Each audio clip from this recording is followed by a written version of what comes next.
हम्म.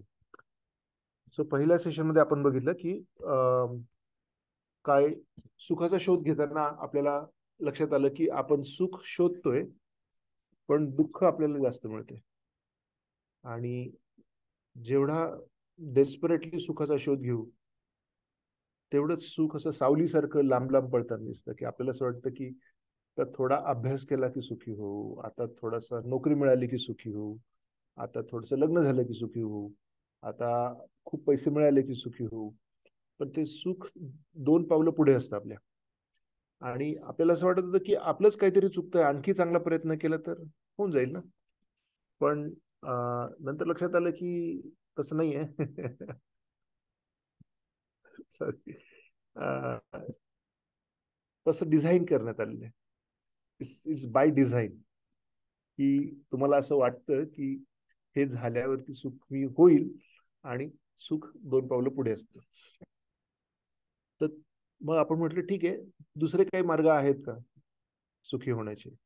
आणि मग एवढे कपाट आणि दरवाजे उघडून बघितलेले आहेत आपण की सुखी होण्यासाठी काय केलं जाऊ शकतं. है ना, अभ्यास केला, मारामाऱ्या केल्या, भरपूर काही केलेलं आहे. पण नाही झालो सुखी. म्हणजे सुखाचा अर्थ पण हा आहे की दोन दुःखामधली जी वेळ आहे ती सुख नाही आहे. दोन दुःखामधली वेळ आहे ती फक्त दुःखाचा अभाव आहे. आणि बरेच लोक दुःखाच्या अभावालाच सुख समजतात. पण जर दुःखाचा अभाव समजा एक लेवलचा आनंद असेल, तर आपल्याला कोट्यावधी लेवलचा आनंद पण मिळू शकतो. आत्मा सत चित आनंद असल्यामुळे, की त्याच्या मुळातच तो आनंदी असल्यामुळे नैसर्गिक प्रवृत्तीच त्याची खूप आनंदी राहण्याची, आत्म्याची. आणि तो जो आनंद आहे तो मिळवणं हा आपला जन्मसिद्ध हक्क आहे. आणि तो आपल्याला भगवद्गीतेच्या थ्रू प्राप्त होऊ शकतो. आपण हे पण बघितलं की जर का तोच आनंद दुसऱ्या कोणत्या तरी प्रकारे मिळवायचा जर तुमच्याकडे मार्ग असेल, तर हा क्लास आपल्यासाठी नाही. कारण हा एक मार्ग जो संतांनी सगळ्यांनी सजेस्ट केलेला आहे, रेकमेंड केलेला आहे, आणि आपण त्या परंपरेमध्येच ते ज्ञान पुढे वाटतं. यामध्ये माझं किंवा रामकुंड प्रभूंचं वैयक्तिक कॉन्ट्रीब्युशनला काय म्हणतात,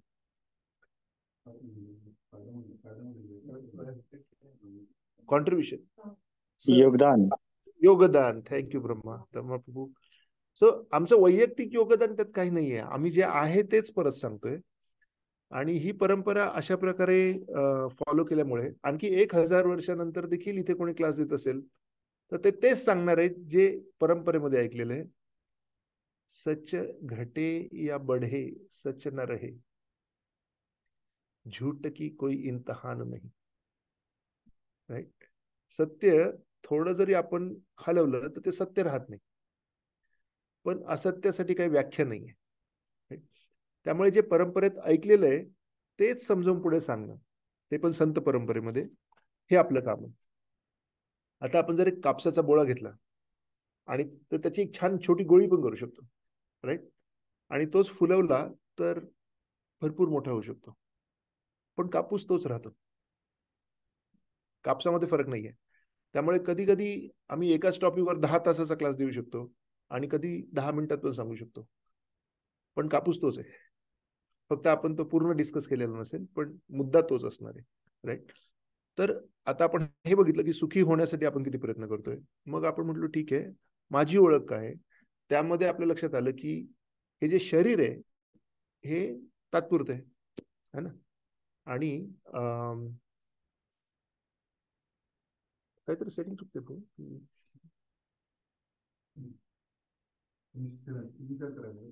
नाही ते तर नंतर करेल. ठीक आहे, एक मिनिट बघूया काय म्हणतो. हा असं करूया, ठीक चालेल ना. तर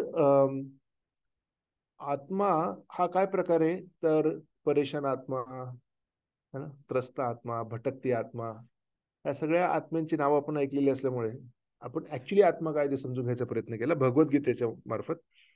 आणि त्यामध्ये असं लक्षात येत आहे की आपण चिरंतन आहोत. सत चिरंतन आहोत, राईट. चित्त म्हणजे कॉन्शियस, कॉन्शियस म्हणजे अवेअर, जागृत आहे. आत्मा ऑल टाइम जागृत असतो, आत्मा कधी झोपी जात. शरीर झोपी जात, आत्म्याला झोप नाहीये. ज्यावेळी आपण शरीर झोपलेलं असतं त्यावेळी आत्मा आणखी काय काय करत असतो ते आपल्याला स्वप्नांच्या रूपाने आठवतं थोडंफार. आत्म्याचे उद्योग चालू राहतात. तर सत, चित आणि आनंद, आत्मा हा मुळातच सुखी आहे. मग त्यामध्ये खूप महत्वाचा प्रश्न आला होता, जर आत्मा मुळात जर सुखी आहे आणि शरीर जर नैसर्गिकरित्या मृतच आहे, तो आत्मा असल्यामुळे जिवंत असल्याचा म्हणजे एक भास तयार होतोय, तर मग ऍक्च्युली दुःखी कोण आहे? तर आत्मा स्वतःला शरीर समजल्यामुळे त्या गैरसमजातून दुःखाची जाणीव उत्पन्न होते. ना आत्मा ऍक्च्युली दुःखी होत, ना शरीरामध्ये दुःखी होण्याची शक्ती आहे. सो शरीर पण दुःखी होऊ शकत नाही, आत्मा पण दुःखी होऊ शकत नाही. आपण स्वतःला शरीर समजतो म्हणून दुःखाची अनुभूती घेतो आपण, ऍक्च्युली दुःखी न होता. कसं की जेव्हा आपल्याला कळतं की तो मी नव्हेच त्यावेळेला त्रास करून घ्यायचा माणूस बंद करू शकतो. राईट. जसं मी जर का शाळेमध्ये बसलेलो आहे 8वी-10वीच्या क्लासमध्ये आणि बाकीचे सगळे इतर भाषिक मुलांमध्ये मी एकच मराठी आहे. आणि मला जर कोणी म्हटलं अरे मराठी लोकांवरून काहीतरी शिवी दिली तर मला राग येणार की अरे मी मराठी आहे आणि मला मराठी म्हणून शिवी देतो तू. आणि खूप त्रास होऊ शकतो, भांडणे होऊ शकतात, बरंच काही होऊ शकतं. राईट. आणि घरी आल्यावरती सांगितलं आई बाबांना की मला मराठी भाषिक असल्याबद्दल मला शिव्या देतोय कोणीतरी. तर ते म्हटले हा ऍक्च्युली आहे ना तू म्हणजे आम्ही तुला हॉस्पिटलमधून दत्तक घेतलं होतं, तू ऍक्च्युली तमिळ आहेस. हा ओके. मी स्वतःला उगीच त्रास करून घेत होतो की मराठी. तसं जर का आपल्याला कळलं की अरे मी शरीरच नाहीये, मग आता हे शरीरशी संदर्भात जेवढ्या गोष्टी कनेक्टेड आहेत त्या सगळ्या गोष्टींबद्दल एरवी कोणीतरी आपले बट्ट दाबत असतं, त्रास देत असतं. कुठेतरी वुमेन्स राईटचा टॉपिक येतो की बाबा नारी मुक्ती. मग मी नारी आहे म्हणून मला आता नारी मुक्तीची फाईट मारायला पाहिजे. पण मी ना नर आहे ना नारी आहे, मी आत्मा आहे. राईट. तर ज्या आपल्या ज्या आयडेंटिटीज आहेत, आपली जी स्वतःची ओळख आहे, त्या ओळखीमुळे आपल्याला त्रास होत असतो. ज्या प्रमाणात आपण समजू की ते मी आहे त्या प्रमाणात तो त्रास होणार. बरोबर. मग आता ठीक आहे, जर का सर्वसाधारण सगळे लोक दुःखी आहेत, आपण समावेशमध्ये बसून दुःखी हवं असं म्हणणं कठीण आहे. कारण जगामध्ये इतर ठिकाणी जर बघितलं तर इतर लोकांना जास्त त्रास आहेत. कोणाला प्यायचं पाणी नाही आहे, कोणाला औषधं नाही आहेत, कोणाला खायची व्यवस्था नाही आहे, है ना, कोणाला अराजकता आहे म्हणजे राजकीय अराजकता आहे, कुठे गुन्हेगारी आहे. आता अशा बऱ्यापैकी त्रासांपासून मुक्ती असताना देखील आपण मान्य करतोय की तरी पण मानवजात ओव्हरऑल दुःखी आहे. राईट. आणि त्यानुसार आपण हा अभ्यास करतोय. मग आता प्रश्न हा आहे की देव आहे का? जर का एवढे दुःख आहे तर देव आहे का? मग आपण लॉजिकली बघितलं की निसर्गाचे बरेच नियम अत्यंत परफेक्टली लागू होतात.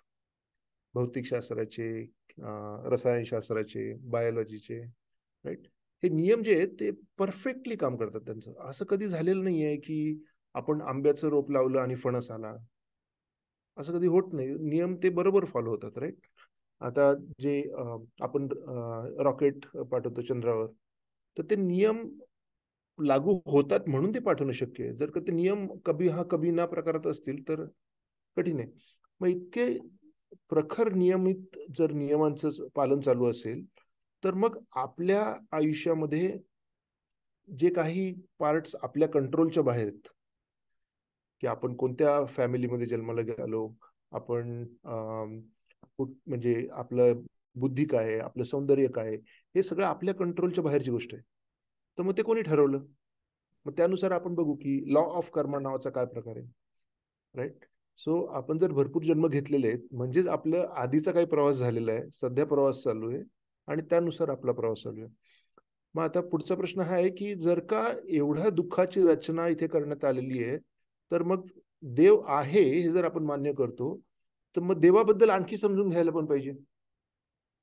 देवाबद्दल समजून घ्यायच्या आधी मी तुम्हाला एक जोक सांगणार आहे. रेडी? आणखी जवळ येऊन बसेल. एक माणूस टॅक्सी चालवत असतो. टॅक्सी चालवत रात्रीची वेळ आहे, 11:15. है ना. आणि थोडासा अंधारा एरिया आहे, जास्त सिटी लाईट नाही आहे, लाईट नाही आहे. आणि तो तो टॅक्सी ड्रायव्हर आहे, त्याच्या पाठीमागे एक पॅसेंजर बसलेला आहे आणि गाडी चालवत असतो. गाडी थोडा जोरात चालवत असतो. गाडी थोडा जोरात चालवतो, त्यामुळे तो पॅसेंजर पाठीमागून हळूच हात घेतो, खांद्यावर मारतो त्याच्या. काय म्हणतो, भाई साहब गाडी थोडा धीरे से चलाओ. ज्या क्षणी ह्याच्या खांद्यावर थाप पडते, हा बेभान होतो ड्रायव्हर आणि गाडी आणखी जोरात चालवायला सुरू करतो. आणि कशी बशी कंट्रोल करायचा प्रयत्न करतोय, घाबरलाय, घाम यायला सुरू झाली आहे आणि ना तत्त पप्प तोंडामध्ये चालू आहे. आणि असं करून शेवटी जाऊन एका झाडावरती गाडी आदळतो. कसा बसा ब्रेक मारतो, कशी बशी गाडी वाचते, कसा बसा जीव वाचतो. आणि मोठ्याने श्वास घेता घेता घामेजलेल्या स्वरूपात मागे जो पॅसेंजर आहे त्याच्याकडे वळून त्याला म्हणतो, असं कधीच करू नका. पॅसेंजर म्हणतो, मी फक्त तुमच्या खांद्यावर टॅप केलं आणि म्हटलं की गाडी थोडी हळू चालवा, एवढं काय झालं. तो म्हणतो, तुम्हाला समजत नाहीये, टॅक्सी चालवायचा माझा हा पहिलाच दिवस आहे. पण ठीक आहे, जरी टॅक्सी चालवायचा जरी पहिला दिवस असेल तरी इतकं इतकं एक्साइट व्हायचं काम नाहीये, बरोबर आहे. तर तो म्हणतो, पण त्याच्या आधीच तुम्हाला माहित नाही की मी गेले 20 वर्ष काय करतो. गेले 20 वर्ष मी डेड बॉडीजची व्हॅन चालवत होतो, मॉर्ग. आणि गेल्या 20 वर्षात आतापर्यंत कोणीही माझ्या खांद्यावर मला टॅप केलेलं नाही. त्यामुळे प्लीज माझ्या खांद्यावर टॅप करू नका. आणि आज आपण काय करणार आहे, आज आम्ही तुमच्या खांद्यावर टॅप करणार. मग आता तुम्ही किती बेभान होता, ते तुम्ही कोणती गाडी गेले 20 वर्ष चालवता त्याच्यावर. ते 20 वर्ष पण असू शकतात, 20 जन्म पण असू शकतात. आम्ही काय करतोय, टॅप टॅप. चालेल, रेडी. ठीक आहे, मग आपण आता स्लाइड्स ओपन करूया विथ दॅट डिस्क्लेमर.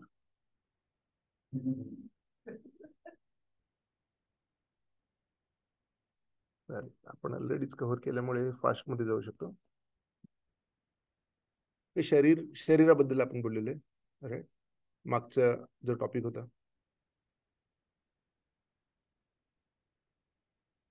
देव कोण आहे, हा $1 बिलियन पेक्षाही मोठा प्रश्न आहे.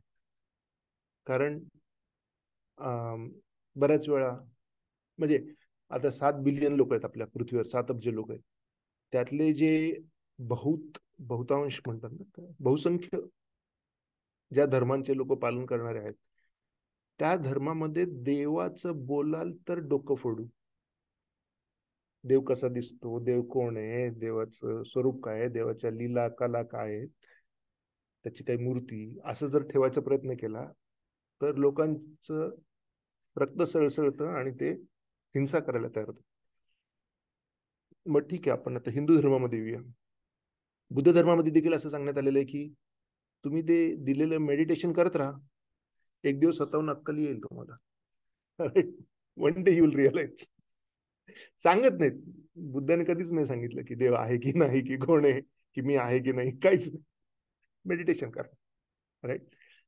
आणि हिंदू धर्मामध्ये जरा तुम्ही आलात तर कुलदेवतेपासून ते 33 कोटी देवतापासून ते त्या एरियात भरपूर कन्फ्युजन की देव कोण आहे. मग काही लोक म्हणतात की आमचा देव शिर्डीला आहे, बरोबर आहे. काही लोक म्हणतात माझा शेजारीच देव आहे, कारण तो अंग काय असतं ना, राख काढतो, त्याच्या जादू करू शकतो थोडीशी, राईट. तर असं मग काही लोक येऊन आपली बेल मारतात इथे समावेश मध्ये, आमच्यातला देव तुमच्यातल्या देवाला भेटायला आलाय. म्हटलं तुमच्या देवाला काही काम नाही का. आणि म्हटलं तुम्ही नेमकी आमची बेल कशी मारली, तुम्ही बाकीच्यांची बेल का नाही मारली अजून.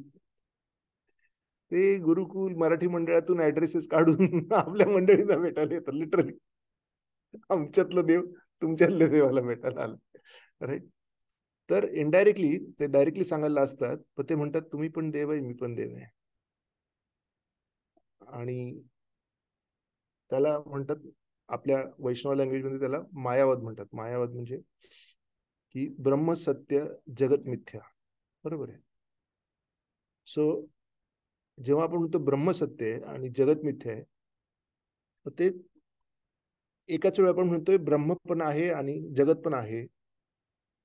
तिथेच तो मोनोथिझम तिथेच ब्रेक होता. कारण how you have two, there can be only one ना, if reality is only one.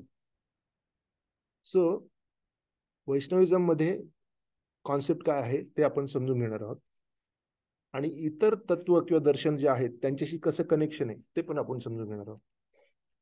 जी आध्यात्मिक परंपरा ज्या आलेल्या आहेत, गेल्या 1000-2000 वर्षांचा जर आपण अभ्यास केला, 2,000-5,000 वर्षांचा, तर आपल्याला कळेल की ही एक वेव असते. प्रत्येक एक वेव येते आणि त्या वेव्हनुसार आपल्याला पुढच्या लेवलचा सिद्धांत एस्टॅब्लिश केला जातो. सो तुम्हाला जे आपल्याला ऐकायला आणि बघायला मिळतं की हे असं म्हणजे असं आहे, ते तसं आहे, तसं आहे, आणि आपल्याला अपॅरंटली कॉन्ट्राडिक्शन्स असतात, तर त्या कॉन्ट्राडिक्शन्स मध्ये जे लॉजिक आहे ते आपण एक्सप्लेन करणार आहोत. आणि ते दुसरं कोणीच एक्सप्लेन करू शकत नाही. मी कधीच बघितलेलं नाही की कोणी ह्या सगळ्या ज्या कॉन्ट्राडिक्शन्सला एकाच वेळी एक्सप्लेन करू शकतो, असं आतापर्यंत मी कोणाला बघितलेलं नाही. ऍट द मोस्ट लोक म्हणतात आमचं बरोबर आहे, बाकीचे चुकीचे. पण ऍक्च्युली काय चालू आहे आणि त्याचं आपसात काय कनेक्शन आहे ते पण आपण पाहून घेऊ. ठीक आहे. आता आमचं योगदान 0 असल्यामुळे प्रश्न हा आहे की मग हे योगदान कोणाचं आहे, की ही माहिती कुठून येते? तर ही माहिती आपण शास्त्रामधून घेतोय.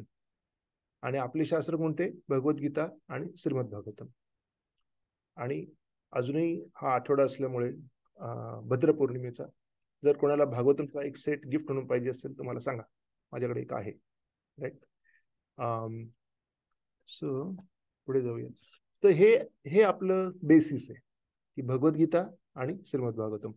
त्यामध्ये भगवद्गीतेच्या 700 आवृत्त्या आहेत मार्केटमध्ये. मग त्यातली ओरिजिनल कशी, कोणती, ते पण आपल्याला कळायला पाहिजे. त्यामुळे आपण म्हणतो जर भगवद्गीता जशी आहे तशी, ती कसं काय, ते पण आपण बघायला पाहिजे. की भगवद्गीतेमध्ये अर्जुन कृष्णाकडून काय समजलं ते परत रिप्ले करतो की कृष्णा, आता मला भगवद्गीता अशी समजली आहे. आपल्याला पण भगवद्गीता अर्जुनासारखीच समजली तर ती जशी आहे तशी. आणि जर का अर्जुनाशी आपलं विचार मॅच होत नसतील भगवद्गीते वाचून, तर बघायला पाहिजे की आपल्या अभ्यास पद्धतीत काय दोष आहे. कारण आन्सर शीट अर्जुनाकडे, ती मॅच झाली पाहिजे आपल्याकडे. कारण अर्जुनासारखा विद्यार्थी सापडणं कठीण आहे. त्याला भगवंतांशी डायरेक्ट कॉन्व्हर्सेशन, डायरेक्ट रिअलायझेशन. तर असं फक्त अर्जुनाने ऐकली नाही, ऐकल्यानंतर काय समजली ते पण त्याने सांगितलं. ते जर मॅच झालं तर आपली भगवद्गीता मॅच होते. ती जर लिटमस टेस्ट पास झाली तर आपण बघू शकतो की सगळ्यात छान आणि म्हणजे भारीतले हिंदू कोण, तर एक अर्जुन, दुसरा हनुमान. आणि अर्जुन आणि हनुमान कोणाची भक्ती करतात ते जर आपण लक्षात घेतलं तर विषय संपला. जास्त कन्फ्युजन नाही आहे आयुष्यामध्ये.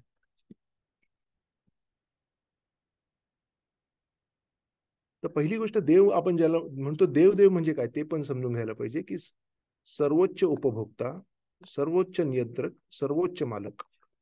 म्हणजे असं नको व्हायला की शेजारी थोडीशी जादू करू शकतो म्हणून तो देव झाला, किंवा कोणाचं थोडं मनावर जास्त कंट्रोल आला, किंवा आपण दुसऱ्यांच्या मनातलं ओळखू शकतो. अशा काही बऱ्याच सिद्धी आहेत, अष्टसिद्धी आहेत, लघिमा, महिमा वगैरे.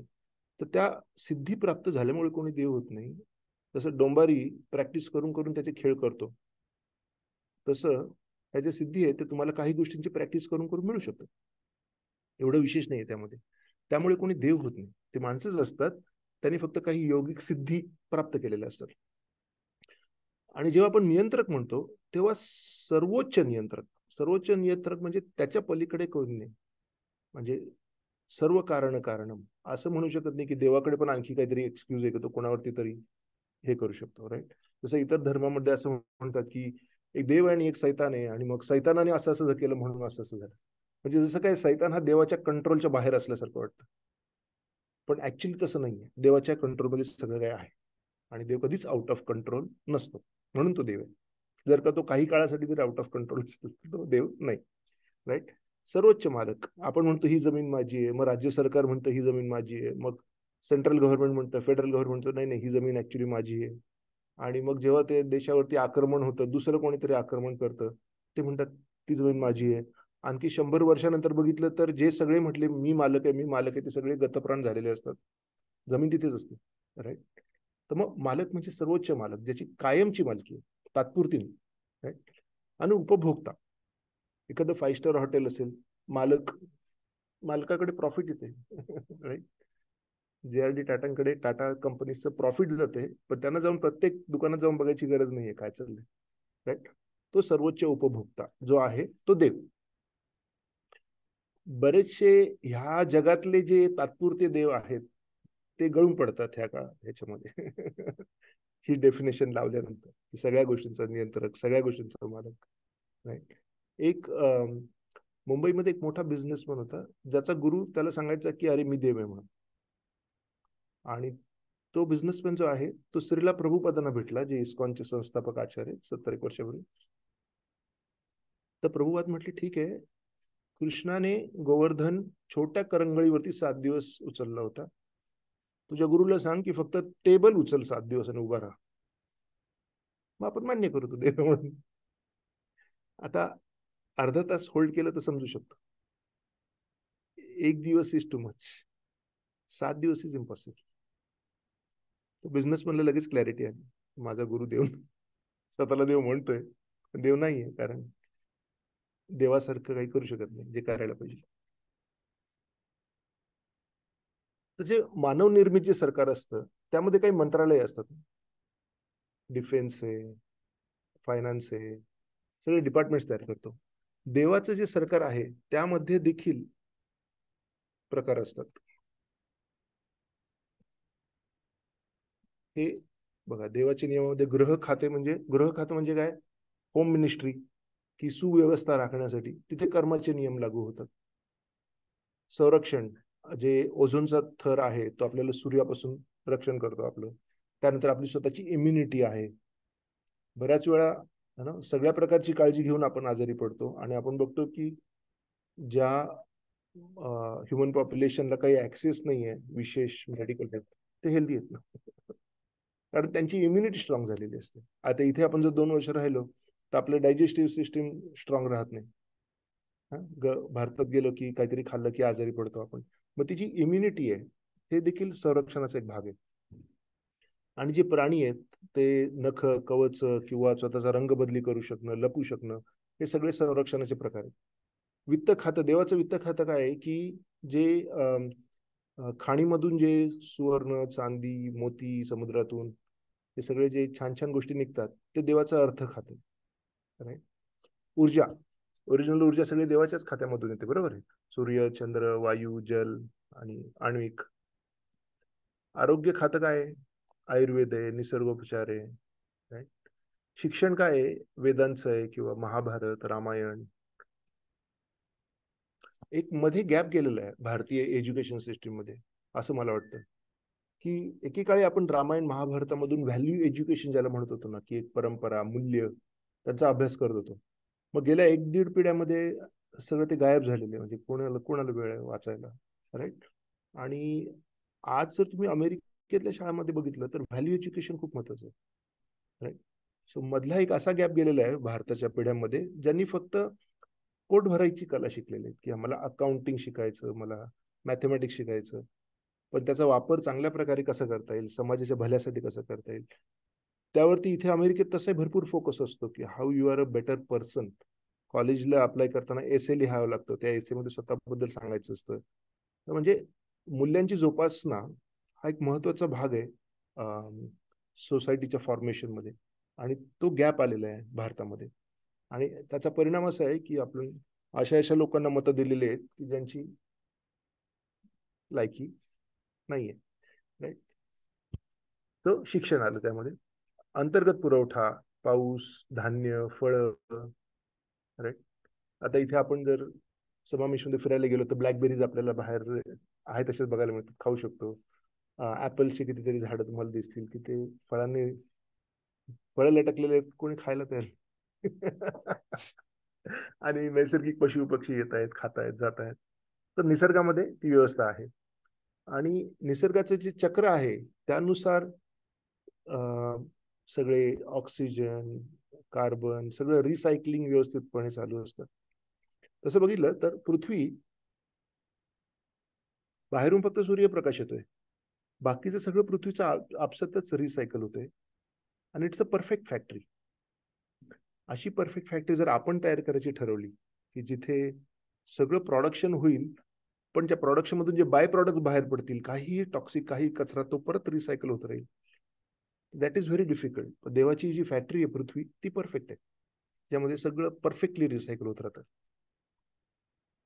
आणि जे हे कर्माचा भाग झाला. उत्तम नागरिकांना पारितोषिक काय असतं, भारतरत्न वगैरे काय काय असतं ना, चांगलं काहीतरी केल्याबद्दल.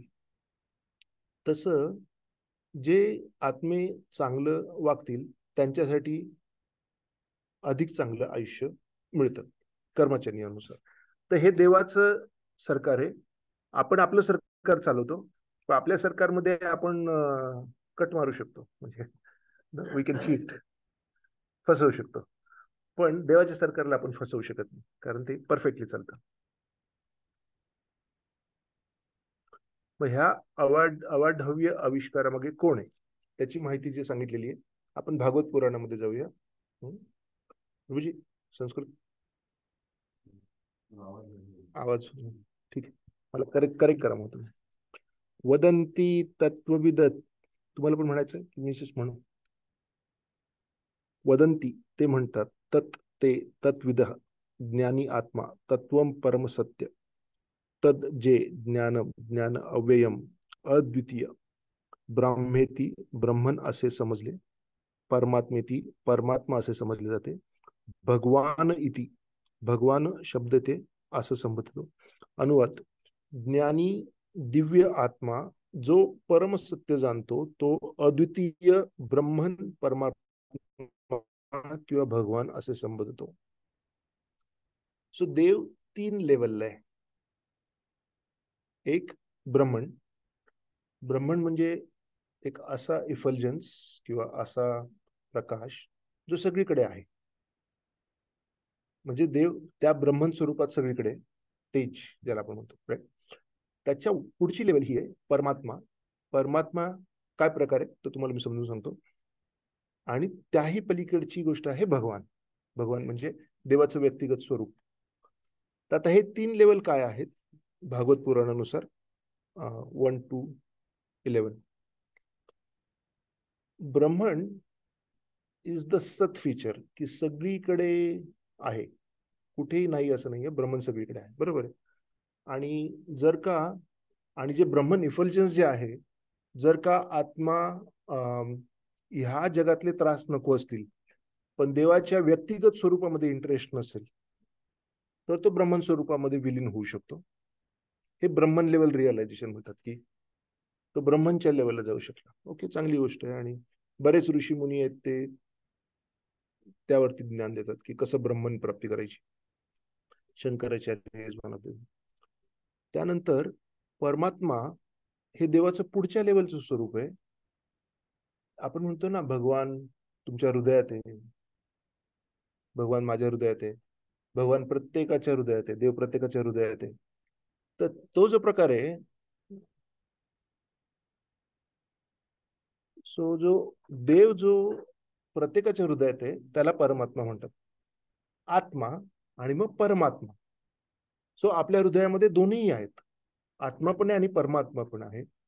मग आत्म्याचं फंक्शन काय आणि परमात्म्याचं फंक्शन काय हे समजून घ्यायला पाहिजे. तर परमात्म्याचं फंक्शन हे, आत्मा जीव आहे, राईट, देहामध्ये अडकलेला आहे. परमात्मा हे देवाचं ते स्वरूप आहे जे आत्म्यावरती ऑल टाइम लक्ष ठेवून असतं, की कधीतरी हा आत्मा म्हणेल की मला देवाघरी परत जायचंय, आणि तिथून पुढे गाडी गिअर चेंज करून मागे घेऊन जायला पाहिजे. हा देवाचं लक्ष आहे. पण त्या व्यतिरिक्त परमात्मा काय करतो? उपदृष्टा अनुमंता. उपदृष्टा म्हणजे ऑब्झर्व करतोय, राईट. अनुमंता म्हणजे परमिटर, ओव्हरसियर अँड परमिटर.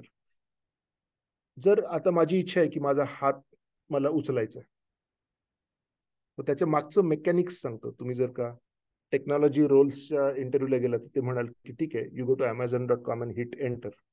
पाठीमागे काय काय होतं ते आम्हाला सगळं सांगा, है ना, कसे मेसेजेस मूव्ह होतात आणि सगळं आर्किटेक्चर कसं मूव्ह होतं सगळं सांगा. तर आता मी तुम्हाला हे आपल्या आर्किटेक्चरमध्ये काय होतं, की मी जेव्हा म्हणतो मला हात वर घ्यायचा आहे, त्यावेळी ऍक्च्युली काय होतं, आत्मा इच्छा व्यक्त करतो की मला माझा जो हात वर उचलायचा, आत्मा. पण आत्म्याचा ह्या शरीरावर डायरेक्ट कंट्रोल नाहीये. हे सगळे जे अवयव आहेत ते कोणत्या तरी देवतांच्या कंट्रोल खाली आहेत. त्या देवतांच्या पण हृदयामध्ये परमात्मा आहे. सो परमात्मा is like the internet, it is in everyone's heart. आणि तुमचा भूतकाळ, वर्तमान काळ आणि भविष्यकाळ सगळं जाणतो परमात्मा.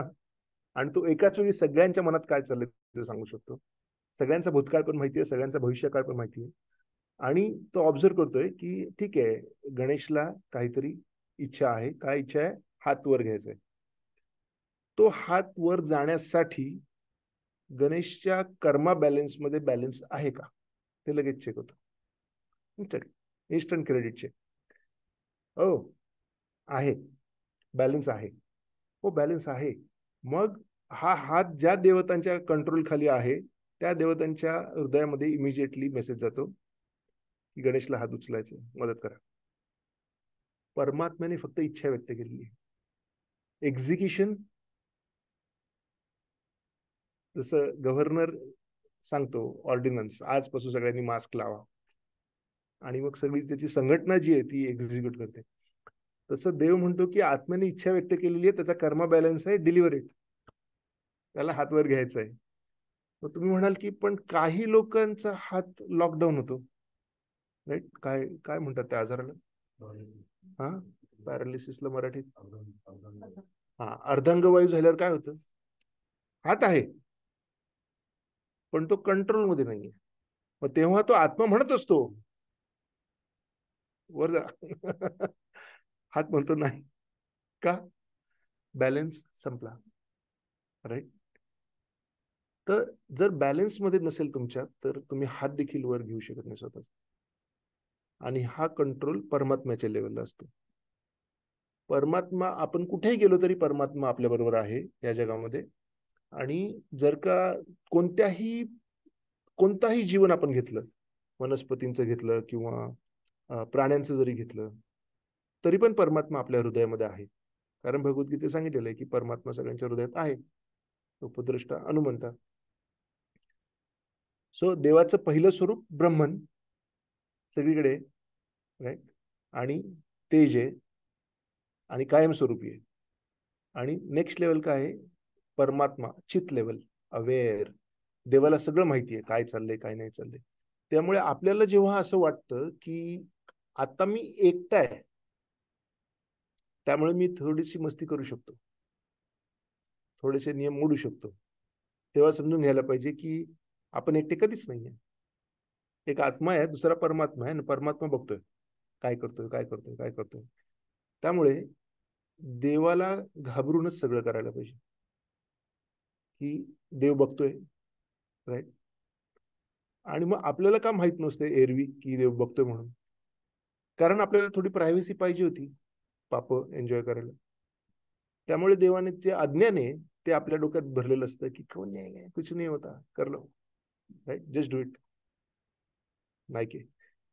तर जस्ट डू इट प्रकार जो आहे, मग जेव्हा भगवद्गीता वाचतो त्यावेळी कळतं की I cannot just do it. कारण देव ऑल टाइम लक्ष ठेवतोय. जर का कॉन्फरन्सेससाठी विविध शहरामध्ये जरी जावं लागलं, कुठे जावं लागलं, तरी आपली नीतिमूल्य सांभाळून आपलं काम पूर्ण करून कसं परत यायचं ते कधी कळणार? जेव्हा माहिती आहे की परमात्मा आहे आणि बघतोय, watching all the time, watching and recording also. हा परमात्मा पाठ झाला. तिसरा पाठ काय आहे? भगवान. भगवान म्हणजे डायरेक्टली देव व्यक्ती स्वरूपामध्ये आपल्या समोर येतो. तर आता त्याची पॅरलल एक्झाम्पल्स देतो. पहिली काय आहे? ब्रह्मन लेवल. आपण जेव्हा ओम म्हणतो, निराकार वगैरे म्हणतो ना, ते सगळं ब्रह्मन, ईश्वर सर्वत्र आहे, आपण ऐकलेलं आहे. आता ह्यामध्ये मया तत्मिदम सर्व जगत मुक्ती मूर्तीना, आमचे संस्कृत पंडित समोर बसलेले, मी माझ्या अव्यक्त रूपाद्वारे सर्व जग व्यापले आहे. देव सांगते भगवद्गीतेत 9व्या धड्यामध्ये की सगळं जग मी व्यापलेलं आहे. ते ब्रह्मन स्वरूपात झालं. मग परमात्मा स्वरूप आहे. परमात्मा स्वरूप श्रीमद भागवतामध्ये वाचलं तर प्रत्येकाच्या हृदयातला परमात्मा काय साहित्य आहे ते पण सांगितलेलं आहे. हात घ्या, पंजा, त्यातलं हे बोट आणि हा अंगठा असं. नाही नाही, बरोबर आहे. आता इथे लावा. That's the size of your paramatma. Very clear. आणि कसा दिसतो ते पण दिलेलं आहे. राईट. त्यामुळे आपण म्हणतो की कोणाला ओलांडू नको, परमात्म्याचा अपमान करतोय. राईट. देव तुमच्यामध्ये आहे, आमच्यामध्ये आहे, सगळ्यामध्ये आहे, तो परमात्मा. उपदृष्टानुमंता च भर्ता भोक्ता महेश्वर परमात्मेति चा उपयुक्तो देहेस्मिन पुरुषः परः. तरीही ह्या शरीरामध्ये दुसरा एक दिव्य भोक्ता आहे, तो महेश्वर देखरेख करणारा व अनुमती देणारा आहे आणि तो परमात्मा म्हणून जाणला जातो. म्हणजे जे काय मी सांगतोय ते शास्त्रामध्ये लिहिले म्हणून सांगतो, स्वतःहून बोलण्याची आमची लायकी नाही. राईट. तर आता हे कळलं, ब्रह्मन लेवल कळली, परमात्मा लेवल कळली. आता पुढची लेवल काय आहे? मग देव जर का सगळीकडे आहे मग तो हरवतो का? तर देव म्हणतोय काय की सर्व जीव माझ्या ठाई आहेत परंतु मी त्यांच्या ठाई नाही. म्हणजे देवाचं स्वतःचं व्यक्तित्व आहे, स्वतःचं अस्तित्व आहे जे आपल्या पलीकडे आहे. आणि ते काय आहे? नचमस्थानी भूतानी पश्यमे योगमैश्वरम भूतभुन्नच भूतस्थो ममात्मा भूतभावनः. तरी सर्व सृष्ट पदार्थ माझ्यामध्ये स्थित नाहीत. माझे हे योग ऐश्वर्य पहा. जरी सर्व जीवांचा पालन पोषण करता आणि सर्व व्यापी मी आहे, तरी सुद्धा मी व्यक्त सृष्टीचा अंश नाही. मी स्वतः सर्व सृष्टीचे उगम स्थान आहे. म्हणजे हे सगळं ब्रह्मांड जे देवाने तयार केलेलं आहे ते देव म्हणतो माझ्यापासून उत्पन्न झालेलं आहे, मी त्याचा भाग नाहीये. मी ब्रह्मांड माझ्यापासून आलंय, मी ब्रह्मांडापासून आलेलो नाहीये. आपण सगळे ह्या ब्रह्मांडातला भाग आहोत एका प्रकारे, कारण शरीर तरी आपलं ब्रह्मांडाचा भाग आहे. आत्मा जो आहे तो तटस्थ शक्ती त्याला म्हणतात. तटस्थ शक्ती म्हणजे आपण समुद्र किनाऱ्यावर जातो त्यावेळी जेव्हा ती वाळूचा किनारा असतो, तो वाळूचा किनारा कधी पाण्याखाली असतो आणि कधी जमिनीवर असतो. तटस्थ, इकडे पण आणि तिकडे पण. आत्मा पण कधी ह्या जगतात असतो, कधी भौतिक जगतात, कधी आध्यात्मिक जगतात आहे. त्यामुळे आत्मा येऊन जाऊन करतो. राईट. अप अँड डाऊन करू शकतो, नॉट अप अँड डाऊन. एकदा येऊ शकतो, एकदा परत गेल्यावर परत येत नाही. कळलं ना? That was a problem. परत नाही यायचं मला. तर देव काय म्हणतोय की हे जग सगळ्या सृष्टीचा मी निर्माता आहे. आणि ही भगवद्गीता कोणी सांगितली? भगवान श्रीकृष्णाने. त्यामुळे हे लक्षात घ्या की भगवान स्वरूपामध्ये भगवान श्रीकृष्ण स्वतःच्या तोंडाने सांगतायत की सगळं काही माझ्यापासून येतंय. Right. I am the source of everything. आता आणखी काही उदाहरणं आहेत हे समजून घेण्यासाठी. जसं की आपण एखाद्या रिमोट विलेजमध्ये जर का ट्रेन स्टेशन असेल, आपल्याला माहित करून घ्यायचंय ट्रेन येणार आहे का. तर आपली पहिली स्टेप काय आहे की ट्रेन येते की नाही येते. ते जी रुळ असतात, त्याचे रेल्वेचे रुळ असतात, त्याला कान लावून बघायचं. जर व्हायब्रेशन ऐकायला आले, ट्रेन येते. राईट. थोडा वेळ लागेल पण येते. मग लांब कुठेतरी एक डॉट दिसतो आणि आवाज ऐकू येतो. सो आधीचं पहिलं ब्रह्मन लेवलला, नेक्स्ट लेवल जो छोटासा डॉट दिसतो ते परमात्मा लेवलला. तो काही लोक परमात्म्याची भक्ती करतात, म्हणजे योगा करून करून करून योगा परमात्मा दर्शन त्यांना पाहिजे असते. काही लोक ब्रह्मनमध्येच अडकतात. आम्हाला फक्त जन्म मृत्यू जरा व्याधी नको, आम्हाला त्रास नको, आम्हाला फक्त आत्मा म्हणून जगायचंय आणि ब्रह्मनमध्ये मिक्स व्हायचंय. तर ते ब्रह्मन लेवलला जायला प्रयत्न करतात. मग काही लोक योगा करून करून परमात्मा लेवलला जायचा प्रयत्न करतात. पण जेव्हा ती ट्रेन ऍक्च्युअली येऊन रेल्वे स्टेशन मध्ये उभी येते राहते, मग तुम्ही बघता वा 108 डबे आहेत, वा फॅन आहे आतमध्ये, लाईट आहे, आज जाऊ शकतो, बाहेर येऊ शकतो. ती जी ट्रेन आपल्या समोर येऊन उभी राहते, दॅट इज लाईक द भगवान स्वरूप. ऍक्च्युली ऍक्च्युली देवाचं दर्शन घेऊ शकतो. आणखी एक उदाहरण काय आहे, की आता आपल्याला बाहेर खिडकीच्या बाहेर प्रकाश दिसतोय, बरोबर, दिवस आहे, सूर्यप्रकाश आहे, ते ब्रह्मन लेवलचं झालं. त्यानंतर आपण जर बाहेर गेलो आणि जर सियाटलमध्ये ढग नसतील तर आपल्याला सूर्याचं दर्शन होतं, ते परमात्म्याच्या लेवलला झालं. आणि जर आपण यदा कदाचित भारतीय शास्त्रज्ञ म्हणतात आम्ही सूर्याकडे जायचं प्रयत्न करतोय वगैरे, जर का तेवढे पुण्यवान जीव असतील ते जर का सूर्यावर जाऊ शकले आणि त्यांनी सूर्य नारायण जे आहे त्यांनी दर्शन दिलं, दॅट इज लाईक द भगवान स्वरूप. So there are 3 levels in which you can understand things. So काही लोक व्हायब्रेशन मध्येच हॅपी होऊन जातात की आता झालं, मला ब्रह्मांची प्राप्ती करायची आहे, मला आणखी काही नकोय, राईट. जे ब्रह्मांची प्राप्ती करणारे लोक आहेत त्यांच्यामध्ये 2 कॅटेगरीज आहेत. एक आहेत ते म्हणतात की देव व्यक्तिगत स्वरूपात नाहीच आहे, देव स्वरूपात नाहीच आहे, नुसता निराकारच आहे, राईट. त्यांना काही चान्स नाहीये की त्यांना ऍक्च्युली देवाचं दर्शन होऊ शकेल, कारण तेच म्हणतात तर नाहीये तर देव कशाला दर्शन देईल.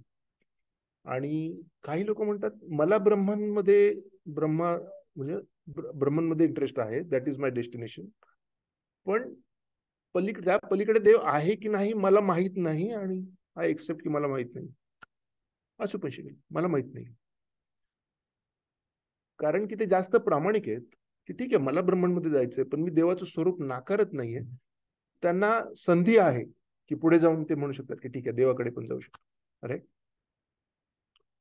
आणि तो पहिला प्रकार झाला. जे परमात्मावादी आहेत ते परमात्म्याच्या लेवल पर्यंत अचीव करू शकतात, त्यामुळे काय होईल ऍट द मोस्ट ते देवाचं म्हणजे परमात्मा स्वरूपात दर्शन करू शकतील.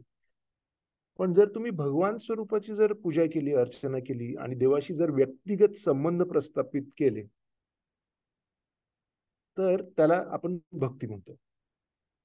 आणि भक्ती मार्गामध्ये आपण सोपं काम करतो, आपण देवाला म्हणतो देवा तू सांभाळून घे माझं भविष्य, मला जास्त डोकं लावायची गरज नाहीये, मी फक्त तुझी प्रेमपूर्वक सेवा करेल आणि तू बाकीचं सगळं सांभाळून घे, आणि जे काही तू देशील ते माझ्यासाठी चांगलंच असणार आहे. जसं मुलांना कारला आवडत नाही, मुलांना भाकरी आवडत नाही, पण आई तरी पण बनवेल की तब्येतीसाठी चांगलं आहे, राईट.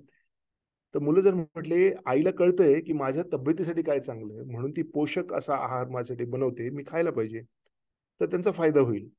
ते जर म्हटले नाही मला रोज मॅगीच खायचं कारण मला आवडतं, तर पहिली गोष्ट त्यांचा आईवर विश्वास नाहीये की आई सकस पोषक अन्न तयार करते प्रेमाने, राईट, आणि ते स्वतःच डोकं लावत आहेत. त्यामुळे त्यांना आईच्या प्रेमाचा पूर्ण फायदा होणार नाही, है ना, तब्येतीचे प्रॉब्लेम्स वगैरे. तसं देव जे काही आपल्याला आयुष्यात देईल ते जर का माझ्या प्रगतीसाठी चांगलं आहे म्हणून जर आपण ते एक्सेप्ट केलं आणि देवाची तरी पण सेवा करत राहिलो तर ह्या जन्मीच आपल्याला देवाची प्राप्ती होऊ शकते. कारण आपण दोन्ही प्रकारे देवाला दोष देत नाही. आपण म्हणतो जेव्हा देवा जे काही होतंय ना ते माझ्या चांगल्यासाठीच होतंय, तुझ्या कंट्रोलच्या बाहेर काही नाहीये, आणि त्यातून जे चांगलं होणार आहे त्यानुसार मी फक्त तुझी आणखी सेवा करत राहील, एवढीच माझी इच्छा आहे, दुसरी माझी इच्छा नाहीये, राईट. हे झालं भगवान प्राप्तीचं.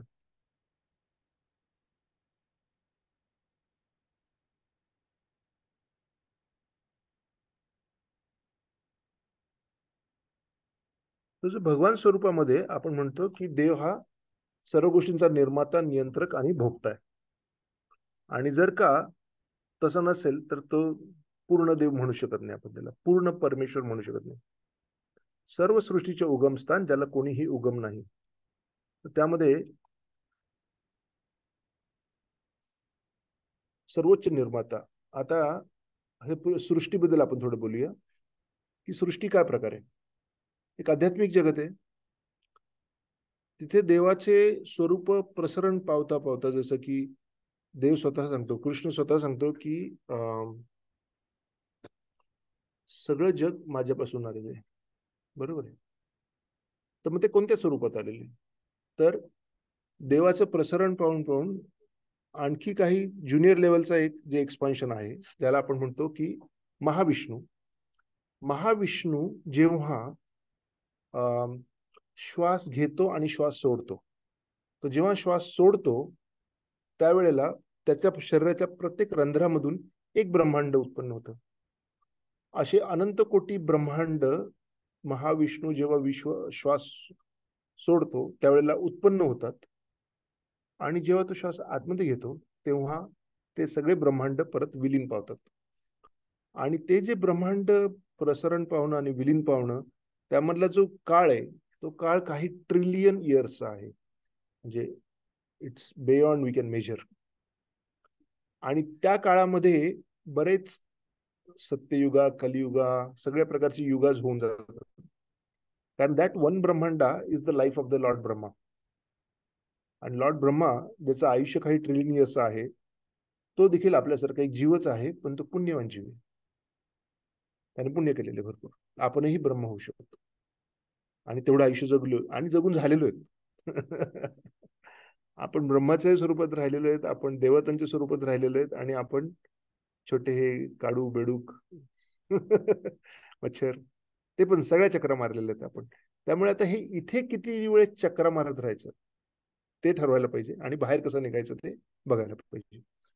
तर देव सगळ्या गोष्टींचा निर्माता कसा की देवाचं जे प्रसरण पावलेलं स्वरूप आहे महाविष्णू, त्या महाविष्णू मधून सगळ्या प्रकारच्या ब्रह्मांडाची निर्मिती होते. त्या एका ब्रह्मांडामध्ये 14 लोक असतात, 14 प्लॅनेटरी सिस्टीम्स. जसं स्वर्गलोका, ब्रह्मलोका हे वरच्या साईडला असतात. आणि आपल्या नोटीस बोर्ड मला वाटतं अजूनही आहे ते चित्र. आणि जे पृथ्वी आहे, पृथ्वीच्या खाली परत काही लोक असतात की जे पाताळा, रसातला, तलातला. तर हे जे विविध प्रकारचे 14 प्लॅनेटरी सिस्टीम आहेत, 14 लोक आहेत, ते एका ब्रह्मांडामध्ये असतात. त्या एका ब्रह्मांडासारखे आणि एक ब्रह्मांडाचं जरी आपण मेजरमेंट घ्यायचा प्रयत्न केला की किती बघूया सगळे टेक्नॉलॉजी वापरून, तर it is impossible to measure even one ब्रह्मांड फॉर अस. पण जसं काय राईचे दाणे आहेत का एक ब्रह्मांड आहे आणि एक पोतं भरून जर राई घेतली आपण तर काय होईल, असे एवढे ब्रह्मांड एकाच वेळी एक्सपांड पावतात. जेव्हा ते ब्रह्मांड एक्सपांड पावतात, ते प्रसारण पावतात, त्यावेळेला महाविष्णू किंवा शेषशाही विष्णू आपण ज्याला म्हणतो, तो महाविष्णू त्याची एक नजर टाकतो त्या ब्रह्मांडावर.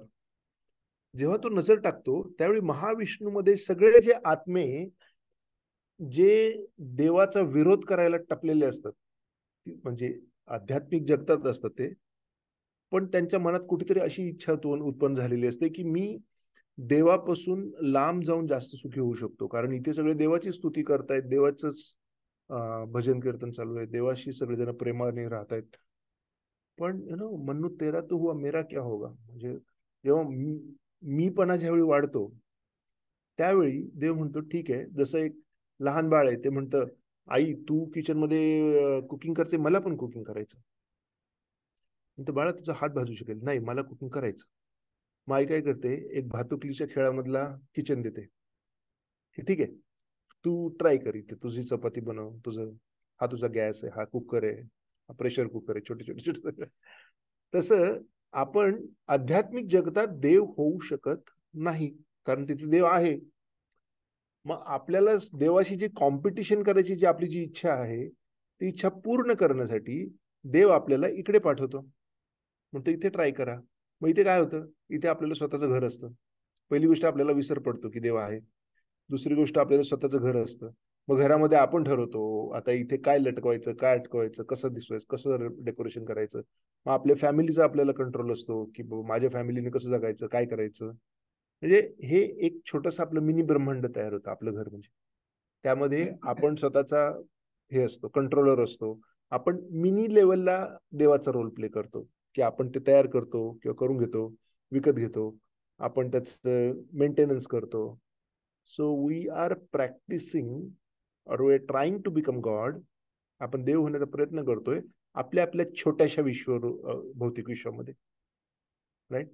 आणि जेव्हा देव ते जे साचलेले सगळे हे असतात आत्मे, बंडखोर आत्मे जे देवापासून वेगळे व्हायला तयार असतात, ते महाविष्णू जेव्हा त्याची नजर टाकतो भौतिक विश्वावर, ते भौतिक विश्वाची जस्ट निर्मिती झालेली असते, ब्रह्मांड जस्ट तयार झालेलं असतं. ब्रह्मांड ज्या पदार्थापासून तयार होतं त्याला प्रधान म्हणतात. आणि जेव्हा ते प्रधान, ते भौतिक विश्वाची निर्मिती व्हायला तयार असते, तर आता विश्व तयार होतोय, त्यामध्ये आत्म्यांची एंट्री करण्याचा जो प्रकार आहे तो काय होतो की शंभू जो आहे, सदाशिवाचा शंभू, राईट. शंभू ते आत्मे जेव्हा महाविष्णू नजर टाकतो त्या बंडखोर आत्म्यावर, ते सगळे आत्मे उचलतो आणि ट्रान्सफर करतो भौतिक प्रकृतीमध्ये, प्रधानामध्ये. राईट. तर नीट समजून घ्या की महाविष्णू बंडखोर आत्म्यांकडे फक्त नजर टाकतोय, ते सगळे आत्मे ट्रान्सफर होत आहेत. कोणाच्या एजन्सीने? शंभूच्या एजन्सीने. कुठे एंट्री करतायत? त्या सगळ्या अनंत कोटी ब्रह्मांड जे उत्पन्न झालेले त्याच्यामध्ये. आणि अशा प्रकारे एका विश्वाची रचना सुरू होते. आणि मी जे सांगतोय ते तर फार स्टार्टिंग पॉइंट आहे. श्रीमद भागवतम वाचाल, पुढच्या आणखी नेक्स्ट लेवल डिटेल्स तयार होतात की बाबा विश्वाची रचना कशी होते, त्याचे मूलद्रव्य कसे एकत्र येतात. मग ब्रह्मा सुरुवातीला जो पहिला जीव असतो कोणत्याही ब्रह्मांडामध्ये तो असतो ब्रह्मदेव. मग ब्रह्मदेव जेव्हा जन्म घेतो, कसा जन्म घेतो? तर महाविष्णूच्या नाभीतून, महाविष्णूच्या नाही, गर्भोदय विष्णूच्या नाभीमधून जे कमळ उत्पन्न होतं त्या कमळामधून तो ब्रह्म जन्म घेतो. ऑलरेडीच त्याला 4 ब्रेन्स, 4 डोके, 8 डोळे सगळं असतं, 4 हात. आणि जरी ब्रह्माचं शरीर हे कम्प्लिटली सत्वगुणाने तयार झालेलं आहे, त्याला कम्प्लीट प्युअर बॉडी आहे ना, सत्वगुणात तयार झालेली, आणि सगळं ज्ञान आहे, तरी पण त्याला हे कळत नाही की मी कुठे काय करतोय आणि माझ्या आयुष्याच्या अस्तित्वाचं कारण काय आहे. आणि तो त्या कमळाच्या देठामधून आत जायचा प्रयत्न करतो. तर तिथे मोठे मोठे शार्क्स असतात, त्यांना घाबरून परत बाहेर येतो. तिमिलंगा फिश, तिमिलंगा फिश, हा देवमासे. आणि मग ब्रह्माला काही शब्द ऐकू येतात, तप तप तप, म्हणजे तप कर. मग ब्रह्मदेव त्याचे 100 वर्ष हे करतो, तपश्चर्या करतो. आणि तपश्चर्या करताना देखील एक मंत्र म्हणतो जो सांगितला जाऊ शकतो, ऍडव्हान्स स्टडीज मध्ये सांगू शकतो. आणि ती तपश्चर्या केल्यावरती देव त्याला आतून, हृदयामधून, कृष्ण त्याला हृदयातून आतून ज्ञान देतो की त्याचं कर्तव्य काय आहे, त्याचं अस्तित्व काय आहे, आणि त्याने काय करायला पाहिजे. आणि मग त्या ज्ञानानुसार Brahmadev as a secondary engineer सगळे जे स्पेअर पार्ट्स मिळाले असतात त्यापासून ब्रह्मांडाची रचना करतो. आणि त्यामध्ये ब्रह्मदेवाच्या प्रार्थनामध्ये असं आहे की ब्रह्मदेव सांगतो की देवाला प्रार्थना करतो, देवा तुम्हाला अशा प्रकारे ब्रह्मांड रचना करायला सांगितलेली आहे की इथे जो कोणी जे काही करायचा प्रयत्न करेल, शेवटी त्याच्या हातात फक्त निराशा आली पाहिजे. जे काही तुम्ही करायचा प्रयत्न कराल आयुष्यामध्ये, शेवटी तुम्ही निराश व्हायला पाहिजे. ब्रह्मांडाची रचनाच अशा प्रकारे करायला सांगण्यात आलेली ब्रह्मदेवाला. त्यामुळे इथे आपण कितीही प्रयत्न केला ना, अगदी सिस्टमॅटिकली, की कसं खुश व्हायचं, शेवटी हातामध्ये निराशा आलीच पाहिजे. ही ब्रह्मदेवाची प्रार्थना आहे. पण ब्रह्मदेव परत प्रार्थनेमध्ये काय म्हणतो की पण जे आयुष्यात जे काही घडेल तरी पण तुमची स्तुती करत राहील आणि तुम्हाला दोष देणार नाही, आणि तुम्हाला आभार व्यक्त करतील, ते ह्या जन्मीच तुमचं दर्शन घेऊ शकतात. जर काही चांगलं झालं तर सोपं आहे, देवा तुझ्यामुळे झालं. जर काही वाईट झालं तरी देवाचे आभार मानू शकतो की देवा आणखी वाईट होऊ शकलं असतं. जर का बोट गेलं तर हात जाऊ शकला असता, हात गेला तर मी जाऊ शकलो असतो, मी जर गेलो तर गाव जाऊ शकलो असतं. त्यामुळे कोणत्याही परिस्थितीत जर देवाला तुम्ही आभार व्यक्त केले आणि अशा प्रकारे जर आयुष्य पूर्ण केलं तर ह्या जन्मी आपल्याला देवाचं दर्शन मिळू शकतं. हे ब्रह्मदेवाची गंमत आहे. तर ब्रह्मा पण असतो, गर्भदक्ष विष्णू पण असतो, आणि शिवाचं पण एक्सपान्शन असतं प्रत्येक ब्रह्मांडामध्ये. मग त्याला आपण म्हणतो जनरेटर, ऑपरेटर, डिस्ट्रॉयर, राईट. जे त्रिगुणांचा देव जो आहे आपण म्हणतो, तर ते श्रीमद भागवतामध्ये डिटेलमध्ये एक्सप्लेन करण्यात आलेले आहे. आता ही जी ब्रह्मांडांची रचना आहे, ती ब्रह्मांडांची रचना प्रायमरीली ह्यासाठी करण्यात आलेली आहे की आपल्याला स्वतःला स्वयंपाक करायचा होता, आपल्याला देवाशी कॉम्पिटिशन करायची होती. हा भातुकली सारखा गेम आहे. त्यामुळे जसं एखादं मूल आहे, ते म्हणतं की मला गाडी चालवायची आहे. बाबा म्हणतो ठीक आहे, तुला मी टॉय कार घेऊन देतो, कारण खरी कार घेऊन दिली तर शक्य नाही आहे ना चालवणं. तसं आपल्याला देवाचं रिप्लिकेशनच्या साठी थोडंफार लिमिटेड एडिशन ज्याला आपण म्हणतो ना, की भातुकलीच्या ह्याच्यामध्ये खरोखरचा गॅस होत नाही, चटका लागेल मला. तसं हे फुल पॉवर नसते आपल्याला देवासारखी, थोडीफार पॉवर असते.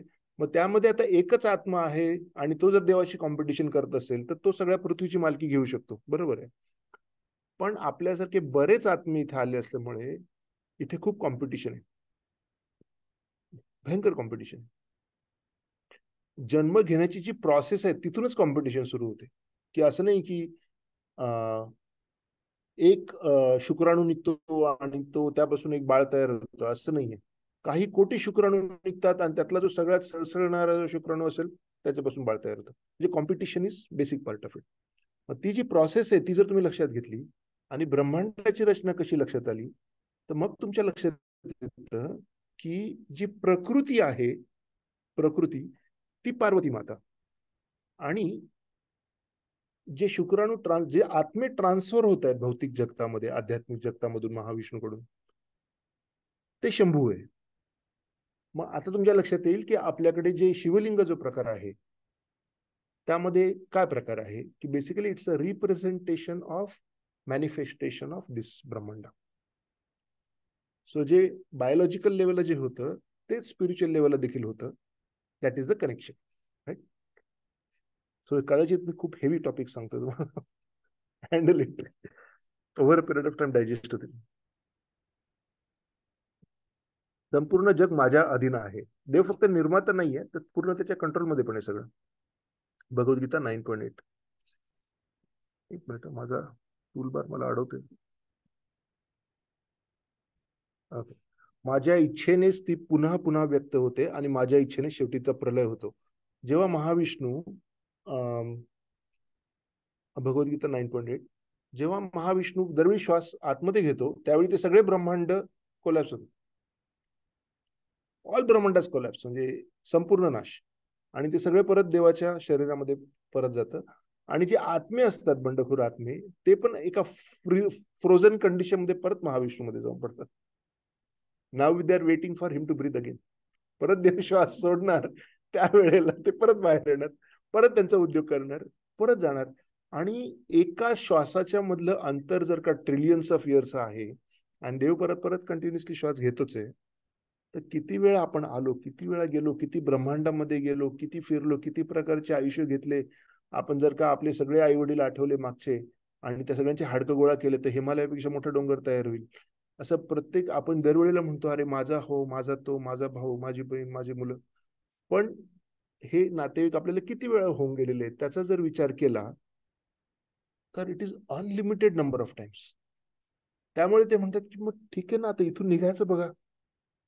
आणि ती संधी फक्त आपल्याला मानवी आयुष्यामध्ये मिळते. मानवी आयुष्यात देखील अध्यात्म घ्यायचा प्रयत्न केला तर कन्फ्युजन भरपूर आहे. त्यातून कुठेतरी अत्यंत रेअर, ज्याला आपण म्हणू शकतो की ओरिजिनल अध्यात्म हाती लागतो. ओरिजिनल अध्यात्म हाती लागल्यानंतरही त्याचं पालन करणं एवढं इझी नाहीये. मग ते जर का आपण निष्ठापूर्वक, इच्छापूर्वक जर का आपण तपस्या केली आणि भक्ती मार्गाचा पूर्ण लाभ घेतला तर ह्या एका पिटुकल्या आयुष्यामध्ये आपण देवाघरी परत जाऊ शकतो. देवाघरी परत जाणं एवढं कठीण नाहीये जेवढं आपल्याला सांगण्यात येतं. का? कारण समजा आपण आई बाबा म्हणून एका मुलाची काळजी घेतो, बरोबर आहे. काही लोक एका मुलाची काळजी घेतात, काही लोक 5-6 मुलांची काळजी घेतात. एक मुलाची काळजी घ्यायला आपण जेवढा त्रास आणि जेवढं मेंटल इन्व्हॉल्वमेंट आणि जेवढी फायनान्शियल इन्व्हॉल्वमेंट करतो ना, त्या एका बाळाच्या संगोपन करण्यामध्ये जेवढा त्रास घेतो तेवढ्या त्रासामध्ये देखील आपण देवाकडे परत जाऊ शकतो. तेवढा जर आपल्याला आपण जर देवाला तेवढा वेळ दिला तर म्हणजे it is not very difficult. आपण सगळ्यांनाच मुलं होणार, मुलं मोठे होणार, सगळा उद्योग आपण सगळे करतोय. तेवढं बजेट जरी आपण देवाला असाइन केलं वेळेचं, भावनांचं, आर्थिक, तर आपण देव आपल्याला परत घेऊन जायला तयार आहे. त्यामध्ये कठीण असं काही नाही.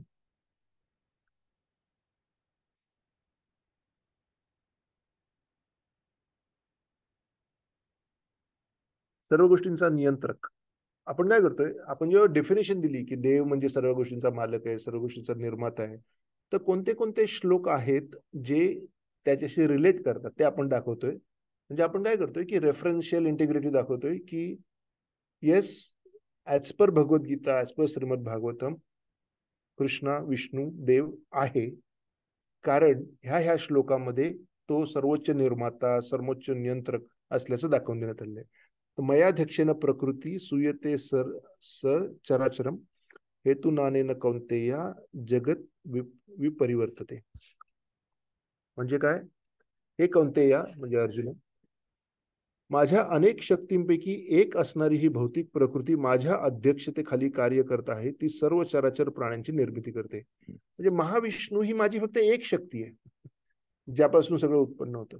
म्हणजे इट इज लाईक एक छोटीशी पार्टी देतो आपण मित्रांना, तसं देवाच्या दृष्टीने ते एक किरकोळ एक गोष्ट आहे. अख्खं भौतिक विश्वाची निर्मिती ही एक किरकोळ गोष्ट आहे त्यांच्या दृष्टीने. असं नाहीये की हो देवाने अगदी 98% ऑफ द बजेट लावलंय इथे हे करणार, असं नाहीये. एक छोटीशी एनर्जी ती परत परत ह्या सगळ्या प्राण्यांची निर्मिती करते. आणि उपभोक्ता सॉरी भोक्तारम यज्ञ तपसाम सर्व लोक महेश्वरम सुहृदय सर्व भूतानाम ज्ञात्वा मा शांती मिच्छित. मी सर्व यज्ञ आणि तपस्यांचा परमभोक्ता, सर्व ग्रहलोक आणि देवदेवतांचा परमेश्वर, आणि मी सर्व जीवांचा हितकर्ता व जीवांच्या कल्याणाची इच्छा करणार आहे. हे जाणून माझे पूर्ण ज्ञान असणारा संसारी दुःखापासून शांती प्राप्त करतो. सब भूमी गोपाल की मेरी कोठी छोड के, है ना. सगळं जग देवाचं आहे पण माझा बंगला माझा आहे, राईट. तर आपण जर हा विचार केला की सगळं देवाचं आहे, तो आपल्याला तात्पुरतं वापरायला देतो आयुष्यामध्ये, काढूनही घेतो. तर मग ना घर आल्याचं दुःख होणार, ना आनंद होणार, ना गेल्याचं दुःख होणार, कारण शेवटी ते देवाचंच दिलं आपल्याला त्याने वापरायला. Thank you so much, right. विश्व बंधुत्व, त्यावरती खूप कॉन्फरन्सेस होतात विश्व बंधुत्वावरती, है ना. पण आधी बंधुत्व होण्यासाठी आधी बाप कोण आहे ते समजून घ्यायला पाहिजे. ते जर आपण समजून घेतलं की सुप्रीम फादर कोण आहे, तर आपोआपच बंधुत्व उत्पन्न व्हायला सोपं पडतं. की हा ठीक आहे, आपण सगळे देवाचे लेकर आहेत, त्यामुळे आपण जर आपसात प्रेमाने राहिलो तर जगामध्ये आपल्याला एवढे अण्वस्त्र, एवढे हायड्रोजन बॉम्ब्स, एवढे मिसाईल्स, एवढ्या बंदुका, एवढ्या गोळ्या, एवढी गरज नाही ना.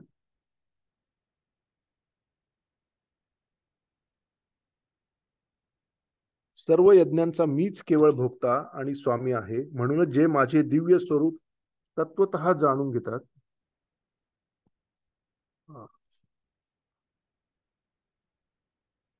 जाणत नाहीत, त्यांचे पतन होते. म्हणजे हे समजून घ्या, जे जे देवाला देव समजत नाहीत, आपोआपच त्यांची अधोगती होणार. अहम सर्वस्य प्रभवो मतः सर्व प्रवर्तते. भगवद्गीता 10.8. म्हणजे काय? मीच सर्व प्राकृत आणि आध्यात्मिक जगतांचा उत्पत्ती करता आहे. सर्व काही माझ्यापासून उद्भवते. आणि कृष्णाला व्याकरणाचा प्रॉब्लेम नव्हता. जेव्हा तो म्हणतो की हे सगळं माझ्यापासून आलेलं आहे, तेव्हा ते सगळं त्याच्यापासून आलेलं आहे. There is no confusion. आता मी जर म्हटलं हा फोन माझा आहे, ती म्हणाल नाही ऍक्च्युली गणेशला दुसरं काहीतरी म्हणायचं, नाही हा फोन माझा आहे. तसं कृष्ण जेव्हा म्हणतो की मी सगळं प्राकृत म्हणजे भौतिक विश्व आणि आध्यात्मिक जे काही आध्यात्मिक जगतात आहे, आध्यात्मिक आणि प्राकृत सगळ्या जगांचा उत्पत्ती करता मीच आहे आणि सर्व काही माझ्यापासूनच उद्भवलेलं आहे. म्हणजे तो छाती ठोकपणे सांगतोय भगवद्गीतेमध्ये की मी देव आहे. तरी आपण म्हणतो देव कोण आहे? बर, कोणी लिहिली भगवद्गीता? भगवद्गीता हा कोणा कशाचा भाग आहे? महाभारताचा. महाभारत लिहून काढायची गोष्ट माहिती आहे तुम्हाला? महाभारत कसं लिहून काढलं होतं? व्यासदेवांना कोणीतरी पाहिजे होतं भगवद्गीता महाभारत लिहून काढायला. तेव्हा त्यांनी गणपती बाप्पाची निवड केली आणि गणपती बाप्पाने एक अट टाकली की तुम्ही कंटिन्युअसली सांगायला पाहिजे आणि मी कंटिन्युअसली लिहायला पाहिजे. तुम्ही जर ब्रेक मारला तर मी निघून जाणार. व्यासदेव म्हणे की ठीक आहे, म्हणजेच मला गणपतीला बिझी ठेवायला पाहिजे. मग ते पुढच्या पुढच्या श्लोकांची रचना करताना त्यांना जर असं वाटलं मला आणखी वेळ पाहिजे, तर ते कॉम्प्लेक्स श्लोका तयार करायचे गणपतीसाठी की आता हा लिहितो. आणि गणपतीवर अट काय होती? कोणताही श्लोक समजून घेतल्याशिवाय लिहायचं नाही. सो त्यांनी श्लोक सांगितला की गणपती बाप्पा समजून घ्यायचा आधी, हा असं आहे का, ओके, आणि मग लिहून काढायचं. अशा प्रकारे महाभारत लिहून काढण्यात आलं. लिहिता लिहिता बोरू तुटला. तर गणपती बाप्पाने एक सोहळा उपटला आणि त्याने लिहून काढलं सगळं. आता गणपती बाप्पाने सोळा उपटून जर काही भगवद्गीता आणि भागवत महाभारत लिहून काढलेले, तर मग आपलं जर गणपती बाप्पावर जर प्रेम असेल तर आपण वाचायला पाहिजे. आता जर मुलं शाळेतून आले म्हटले, मम्मी मम्मी आम्ही हे मफिन बनवलं आज शाळेमध्ये. आता आपल्याला माहितीये की मुलं काय आपल्यापेक्षा मफिन जास्त चांगलं बनवत नाहीत, पण त्यांनी बनवलंय म्हटल्यानंतर आणि त्यांनी जर आणून म्हटलं मम्मी ट्राय कर, तर मम्मी ट्राय करणार का? मफिन पाहिजे म्हणून? Not necessary. आपल्या बाळाने बनवले प्रेम, राईट. सो आपल्या प्रेमाच्या व्यक्तीने काही जर केलं तर आपण त्याचं कौतुक करतो, बरोबर आहे. आपली इच्छा असू किंवा नसू, तसं आपली इच्छा असू किंवा नसू, आपलं जर गणपती बाप्पावर प्रेम असेल तर आपल्या घरी भगवद्गीता आणि महाभारत पाहिजे आणि त्याचं वाचन करायला पाहिजे. आणि जेव्हा गणपतीचे दिवस जवळ येतात त्यावेळी आणखी वाचन करायला पाहिजे. गणपतीचे दिवस चालू असतात त्यावेळी तर रोज वाचन करायला पाहिजे. आणि गणपतीचं विसर्जन झाल्यानंतर जेव्हा गणपती बाप्पाची आपल्याला परत आठवण येते तेव्हा मग गणपती बाप्पानेच लिहून दिलेली भगवद्गीता परत वाचायला पाहिजे आणि त्यामध्ये जे लिहिलेलं आहे ते मान्य पण करायला पाहिजे. तर जर का आपलं गणपती बाप्पावर प्रेम असेल तर आपण भगवद्गीता आणखी मनावर घेऊ शकतो आणि आणखी नीट वाचू शकतो आणि त्याचं पालन करू शकतो. आणि जसं आपल्याला जर कोणाची आठवण येत असेल आणि त्यांनी जर आपल्याला काही पत्र लिहिलेलं असेल, आपण ते पत्र काढून वाचू ना परत परत. तर आता ते भेटत नाहीयेत पण त्यांचं पत्र आहे, बरोबर आहे. तसं हे गणपती बाप्पाने आपल्याला लिहिलेलं पत्र आहे भागवद्गीता. त्यामुळे ते आपण परत परत वाचायला पाहिजे आणि गणपती बाप्पाला थँक्यू म्हणायला पाहिजे की तुम्ही एवढं छान लिहून काढले त्यामुळे आज आमच्या मुक्तीचा मार्ग ओपन आहे, राईट. आणखी जर इतर काही लोक समजा शिर्डीच्या साईबाबांवर विश्वास ठेवतात, साईबाबांनी व्हेरी क्लिअरली सांगितलं की सबका मालिक एक आहे आणि साईबाबा म्हणतात भगवद्गीता वाचा. आणि आपण जर भगवद्गीता वाचायचं सोडून बाकीचं सगळं करत असू तर आपण त्यांचं ऐकत नाहीये, राईट. त्यामुळे ऐकायला पाहिजे. जे कोणी म्हणजे वरिष्ठ आपल्यापेक्षा जे सिनियर आहेत त्यांनी जर काही सांगितलेलं असेल ते जर आपण त्याचं सांगितल्याचं पालन केलं तर ती योग्य मार्गदर्शन होतं. नाही तर आपण त्यांचं मार्गदर्शन ऍक्च्युली वाया घालवतो.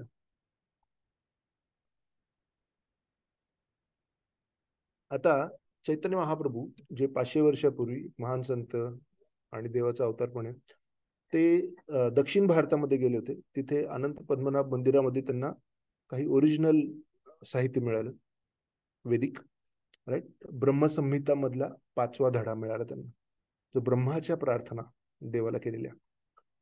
त्या ब्रह्माच्या प्रार्थनामध्ये ईश्वरा परमा कृष्णा सच्चिदानंद विग्रहा अनादि आदि गोविंदा सर्व कारण कारणम, सर्व कारण कारणम, म्हणजे देव हा सगळ्या कारणांचा कारण आहे.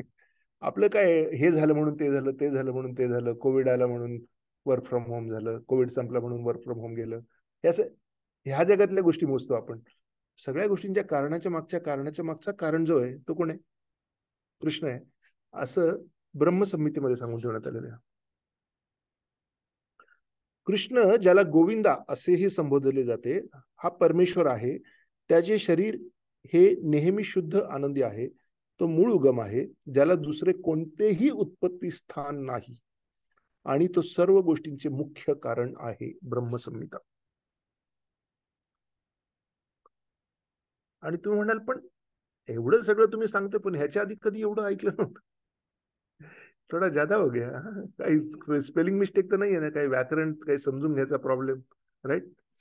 तर धन भगवद्गीतेमध्ये 7व्या धड्यामध्ये कृष्ण काय सांगतोय की हे धनंजया, माझ्याहून श्रेष्ठ असं दुसरे कोणतेही तत्व नाही. दोऱ्यात ओवलेल्या मण्यांप्रमाणे सर्व काही माझ्यात आश्रित आहे. आता कोणाकोणाकडे पर्लचा नेकलेस आहे, तर पर्लच्या नेकलेसमध्ये तुम्हाला धागा दिसतो का? एक चांगला पर्लचा नेकलेस म्हणजे काय, तुम्हाला थ्रेड नाही दिसत, तुम्हाला फक्त पर्ल्स दिसतात. मग देव सांगतोय की हे जग मण्यांचा ना नेकलेस सारखं आहे पर्लच्या, आणि त्यामधला मी धागा आहे. मी दिसत नाही पण सगळ्या गोष्टींमध्ये मी इन्व्हॉल्ड आहे. जसं तुमची साधी इच्छा पूर्ण होते ती पण परमात्म्याच्या लेवलला देव कंट्रोल करून तुम्हाला पूर्ण करून देतो. आणि जेव्हा तुम्हाला काही भौतिक इच्छा असतील त्यावेळी 6व्या धड्यामध्ये भगवान सांगतो, देव सांगतो की तुम्हाला जर एक पर्टिक्युलर प्रकारची भौतिक इच्छा असेल तर मी तुमच्या हृदयामध्ये हा विश्वास टाकतो की तुम्ही ह्या देवतेची प्रार्थना करा. आणि मी त्या देवतेच्या हृदयामध्ये पण बसलेला असल्यामुळे त्या देवतेला आज्ञा देतो की म्हणजे इन्स्पिरेशन देतो की आता ह्याची इच्छा पूर्ण कर. म्हणजे आपण खूप स्टॉन्च भक्ती कोणाची तरी करत असतो जो कृष्ण नसेल तर हे समजून घ्या की कृष्ण पाठीमागून काय काय अरेंज करतोय. इथून पण लव्ह लेटर पाठवतोय, तिकडून पण लव्ह लेटर पाठवतोय आणि आता तुम्ही करा. का? कारण तुम्हाला जर माझ्यावर प्रेम नसेल, माझ्याकडे येण्याची इच्छा नसेल तर मी तुम्हाला इथे बिझी ठेवायला भरपूर ऑप्शन्स देईल. आता आई जेवण बनवत असते किंवा काही बिझी असते, ती बाळापुढे काय काय टाकते? पुस्तकं, कॉमिक्स, फोन्स, व्हिडिओ गेम्स, खेळणी. बरोबर आहे.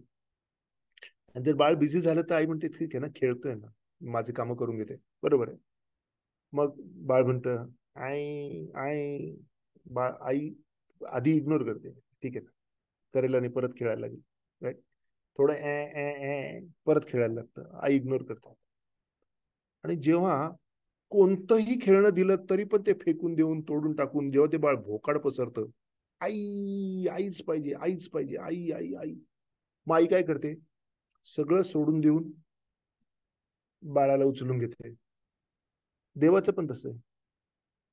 तुम्हाला जर का बाकीच्या फालतू गोष्टी दिल्यामुळे तुम्ही जर का बिझी राहणार असाल आणि तुम्हाला देवामध्ये इंटरेस्ट नसेल तर देव तुम्हाला तुमच्या कर्मानुसार बाकीच्या गोष्टी अरेंज करायला सगळ्या देवतांची रचना केलेली आहे. ते मंत्री आहेत विविध डिपार्टमेंटचे. ते म्हणतात त्या देवतांकडे जा यार, ते घेऊन टाका काय तुम्हाला लागतंय ते. पण तुम्हाला मीच पाहिजे असेल तर मग मी तुम्हाला लक्ष देईल. आणि ते पण असं नाही की देवा आठवड्यातून एकदा आल्यानंतर असशील तर माझ्यावर लक्ष ठेव. जेव्हा खरोखर भोकाड पसरतो आपण, देवा तुझ्याशिवाय मला दुसरं काही नकोय, मला तूच पाहिजे. आणि पाहिजे म्हणजे पाहिजे म्हणजे पाहिजे. आणि अजूनही तू कसा मला प्राप्त होत नाही, ही ज्या वेळेला उत्कंठा होते आणि ज्या वेळेला इच्छा खूप स्ट्रॉंग होते आणि आतून आतून व्याकुळ होतो आपण देवासाठी, त्यावेळी देव आपल्याला सिरियसली घ्यायला सुरुवात करतो. तोपर्यंत 33 कोटी देवता तुमच्या इच्छा पूर्ण करत राहतील. काय पाहिजे ते घ्या ना. देव नको, देवाचं देव मागू नका, दुसरं काय पाहिजे ते घ्या.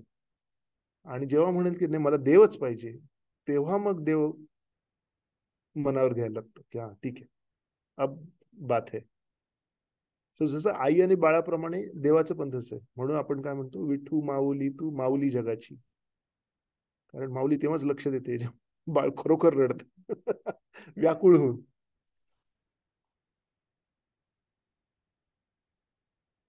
आणि देव असल्यामुळे देवाचे काही हे आहेत, वैभव त्यांचं काय आहे की सगळं त्यांच्यापासून उत्पन्न होतंय.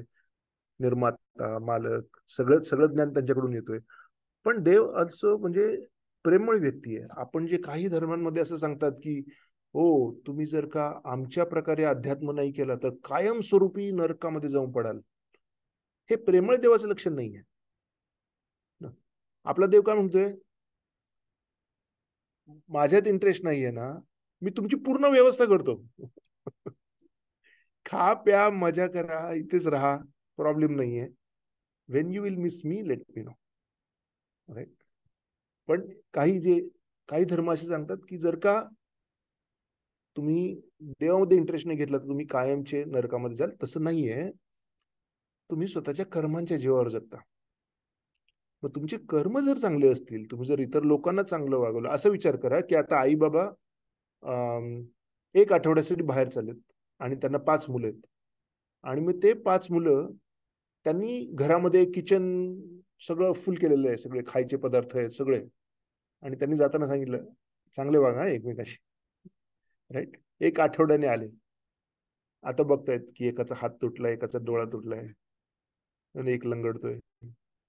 मग ते म्हणतात काय झालं, कोणी केलं, कोणी कोणी केलं. मग कोणी जे चुका केला असेल त्या चुकांच्या प्रमाणात त्यांना जी शिक्षा करणार ते कर्म आहे. बाकी ह्या पृथ्वीवर अन्नाची शॉर्टेज नाहीये. जास्त अन्न डिस्ट्रीब्युशन मध्ये वाया जातं.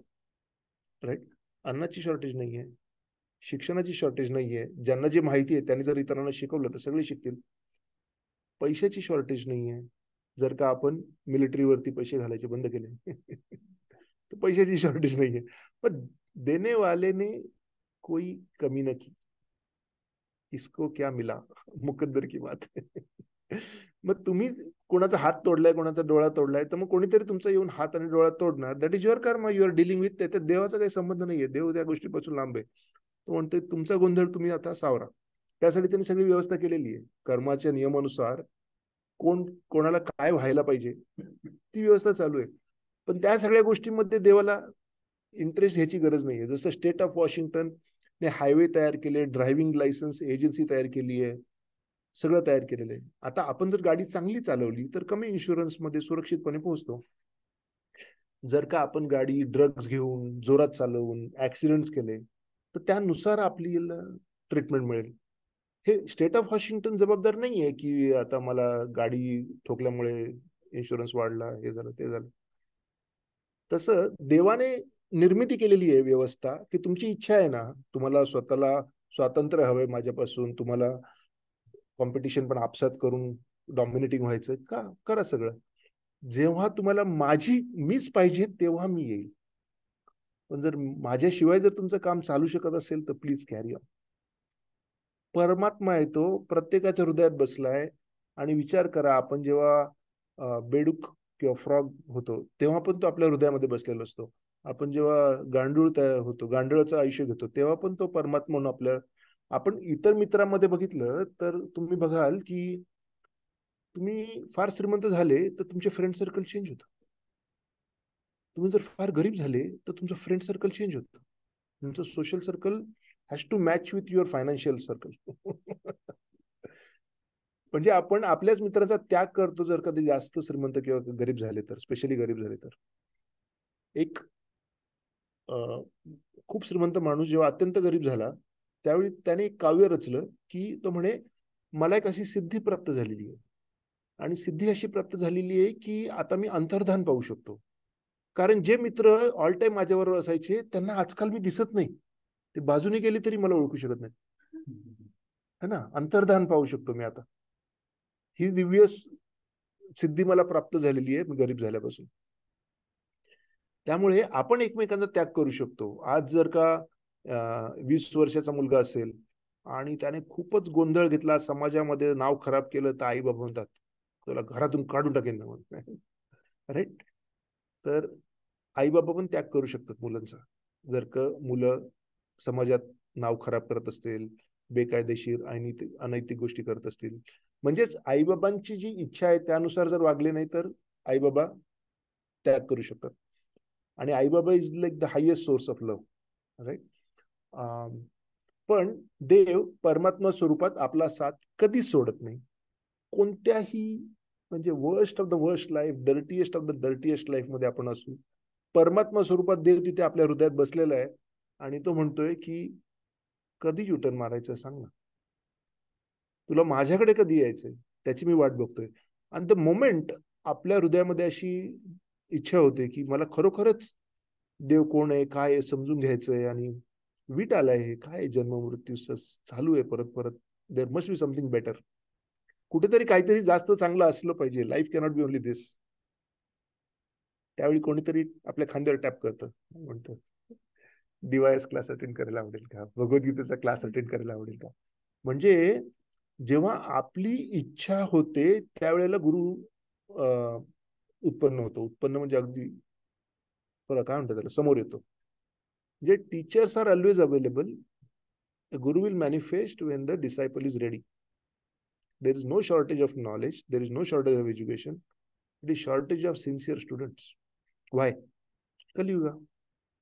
मी आमची एक जवळची रिलेटिव्ह आहे, फॅमिली मेंबर, ती म्हणे काय ओरिजिनल भगवद्गीता वगैरे तुम्ही म्हणता पण किती लोक तुम्हाला फॉलो करतायत? फार कमी लोक फॉलो करतायत. राईट. म्हटलं बरोबर आहे. आता मी अंधेरीचा आहे मुंबईमध्ये. म्हटलं अंधेरी रेल्वे स्टेशनला किती लोक अंडे विकत घेत आहेत, ते उकडलेले अंडे विकतात. किती लोक अंडे विकत घेतात. आणि बाजूलाच कोठारी ज्वेलर्स आहेत, तिथे किती लोक हिरे विकत घेत आहेत. है ना, अफोर्डेबिलिटीचा प्रश्न आहे ना. कार्मिकली तुम्ही जर अफोर्ड करू शकत नसाल प्युअर स्पिरिच्युअलिटी, तर you will not join only. So congratulations, हार्दिक अभिनंदन. कारण इथे जी बसलेली क्राऊड आहे, इन्क्लुडिंग झूम, आणि YouTube. It's the rare of the rare. हे दुर्मिळ जीव आहेत जे खूप खूप जन्मानंतर प्रयत्न करून करून शेवटी योग्य ठिकाणी आलेले आहेत. आता जर योग्य ठिकाणी राहिले तर ह्या जन्मी देखील भगवत प्राप्ती होऊ शकते. आपल्यावर आहे.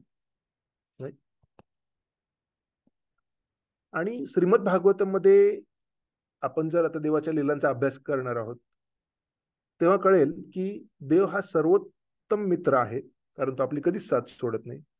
सर्वोत्तम पुत्र, सर्वोत्तम पती, सर्वोत्तम प्रियकर. सो कोणत्याही ह्या जगातलं कोणतंही नातं जे आहे ते अपरिपक्व असतं. कोणतंही नातं असू दे, आई बाबानी मुलं असू दे, भावंड असू दे, प्रियकर असू दे, प्रेयसी असू दे, फ्रेंड्स असू दे, मित्र असू दे, कोणतंही नातं ह्या जगातलं अपूर्ण असतं. पण तेच रिलेशनशिप, तेच जर नातं आपण जर देवाशी जोडलं तर ते आपल्याला पूर्ण स्वरूपामध्ये मिळू शकतं. हा फरक आहे की देवाशी नातं संबंध प्रस्थापित करणं आणि इतर जनतेशी नातं संबंध प्रस्थापित करणं. यातला फरक हा आहे की इथे कितीही केल्यानंतर शेवटी फ्रस्ट्रेशन येण्याची शक्यता जास्त आहे, कितीही प्रयत्न केला तरी. आणि तेच आपण बघतो की लोक लग्न करतात, मग परत डायव्हर्स घेतात, मग परत लग्न करतात, मग परत डायव्हर्स घेतात. आणि काही मला वाटतं टीव्ही चॅनल्स किंवा शोज आहेत तिथे ते डायव्हर्स कोर्टामध्ये काय गप्पा मारतात ते दाखवतात. आणि ते एवढे एकमेकांना शिवाय देतात, हार्ड टू बिलीव्ह की हे 6-6 महिने डेटिंग करून एकत्र आलेले लोक आहेत, की म्हणजे काय तुम्हाला एकमेकाबद्दल माहित नव्हतं जे आता नंतर एवढे सरप्राईज झाले. पण हे भौतिक जगतामध्ये सगळं अधुर आहे आणि पूर्ण काय देव आहे. नातं कोणतं पूर्ण आहे? देवाशी आहे. आणि ते जर आपण जोडलं तर आपल्याला इतर नाते आपण जबाबदारीने पूर्ण करू शकतो, पण खरं नातं देवाशी आहे. मेरे तो गिरिधर गोपाल दुसरा न कोई, हे जेव्हा आपण म्हणतो तेव्हा देव म्हणतो ठीक आहे, अब बात कर सकते हैं. अनेकेश्वरवाद, बहुदेवतावाद, जे भरपूर देवतांवरती पण आपलं धर्मामध्ये सांगण्यात आलेलं आहे. भरपूर देवता आहेत आणि कितीतरी लोक कोणत्या तरी एका देवतेची खूप मनापासून उपासना करतात. पण आपल्याला फक्त संबंध समजून घ्यायचं की ठीक आहे, गणपती बाप्पा खोटं बोलणार नाही, महाभारत आणि भगवद्गीतेत सांगण्यात आलेले आहे. आणि भगवद्गीतेत कृष्ण स्वतः सांगतोय की मी देव आहे. मग त्यांचं आणि ज्या देवतेवर माझा विश्वास आहे त्यांचं रिलेशनशिप काय ते पण समजून घ्यायला पाहिजे ना.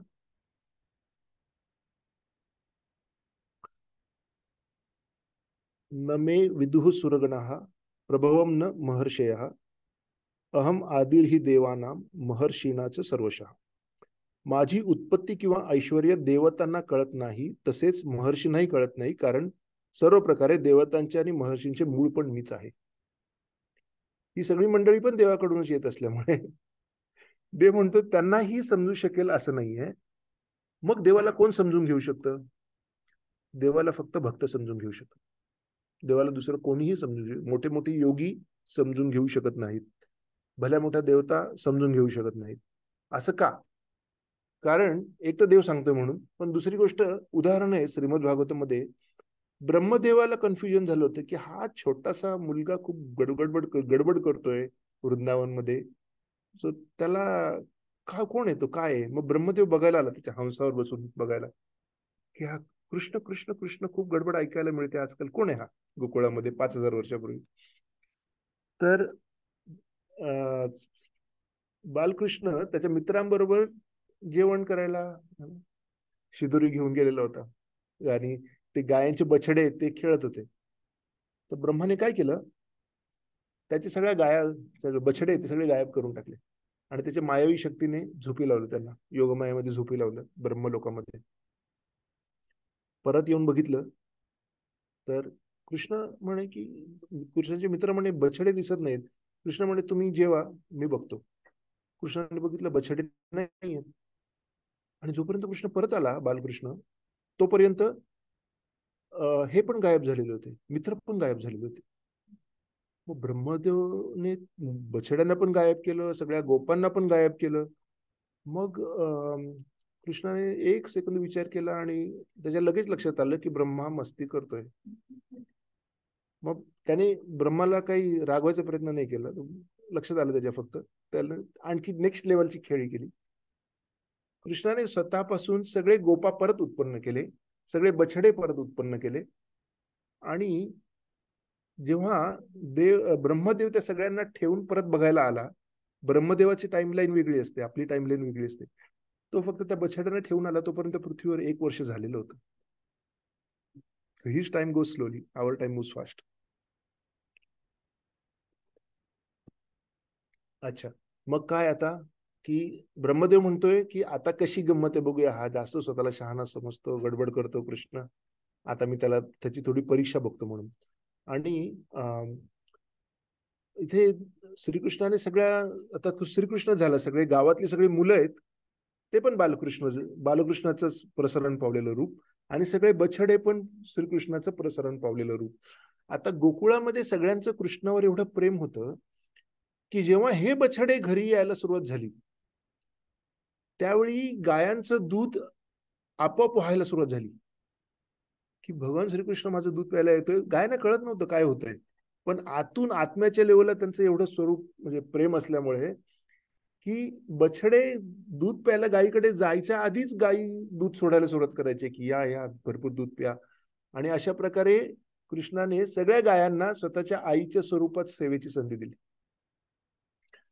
आणि मग जेव्हा हे सगळे बालगोपाळ जे असायचे ते सगळे संध्याकाळी घरी गेले की त्यांच्या ज्या माता होत्या, त्यांच्या ज्या आया होत्या, त्या आयांना पण दूध सुटायचं की अरे माझं बाळ आलेले म्हणून. आता हे बाळ काही छोटे नव्हते, म्हणजे ॲटलिस्ट 8-10 वर्षाची मुलं होते. So by today standard job done ना.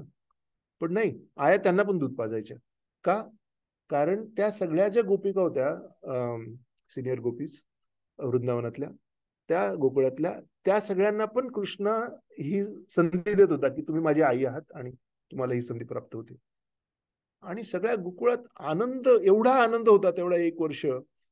प्रत्येक जण असं नुसतं आनंदाने थरथरत होतं, की म्हणजे कारण प्रत्येकाच्या घराघरात कृष्ण, प्रत्येक गायीला बछड्याच्या स्वरूपात कृष्ण मिळतोय. त्यामुळे त्या सगळ्यांना कृष्णाचा प्रत्यक्ष अनुभव रात्रंदिवस मिळत असल्यामुळे ते खूप खुश होते, अति खुश झाले. आणि बलरामजी ते म्हणे सब लोग इतने खुश क्यों है? बलराम जेव्हा विचार केला तेव्हा त्या लक्षात आलं की काय गोंधळ चालू आहे. की this is Krishna. Krishna is everywhere. आणि कृष्णा कोणतंच काम सरळ करत नाही. नंद बाबाकडे गेले कृष्ण आणि काय म्हणे, बाबा गावातले मुलं आणि मुली मोठे होत चाललेत, आपण त्यांचं लग्न लावून द्यायला पाहिजे. नंद बाबा पण कृष्णाचे भक्तच, एक्सटर्नली बाबा, इंटरनली तर परम भक्त. ते कृष्णाने काही म्हटले ते म्हणजे व्हेरी गुड, व्हेरी गुड, लगेच करायला पाहिजे. झालं. गावातल्या सगळ्या गोपिकांचं लग्न गावातल्या सगळ्या गोपांशी झालं. सगळे गोपा कोण होते? मग आता कृष्ण स्वतःच्या बायकांशी फिरतो की इतरांच्या बायकांशी फिरतो रासलीलेमध्ये? ही बेसिक माहिती मिसिंग असल्यामुळे आपण त्याच्यावरती बॉलिवूडचे मूवीज बनवतो आणि काय काय बनवतो. पण आपल्याला देवाची लीला समजून घ्यायला पाहिजे, ती आपल्या कर्मापेक्षा वेगळी आहे.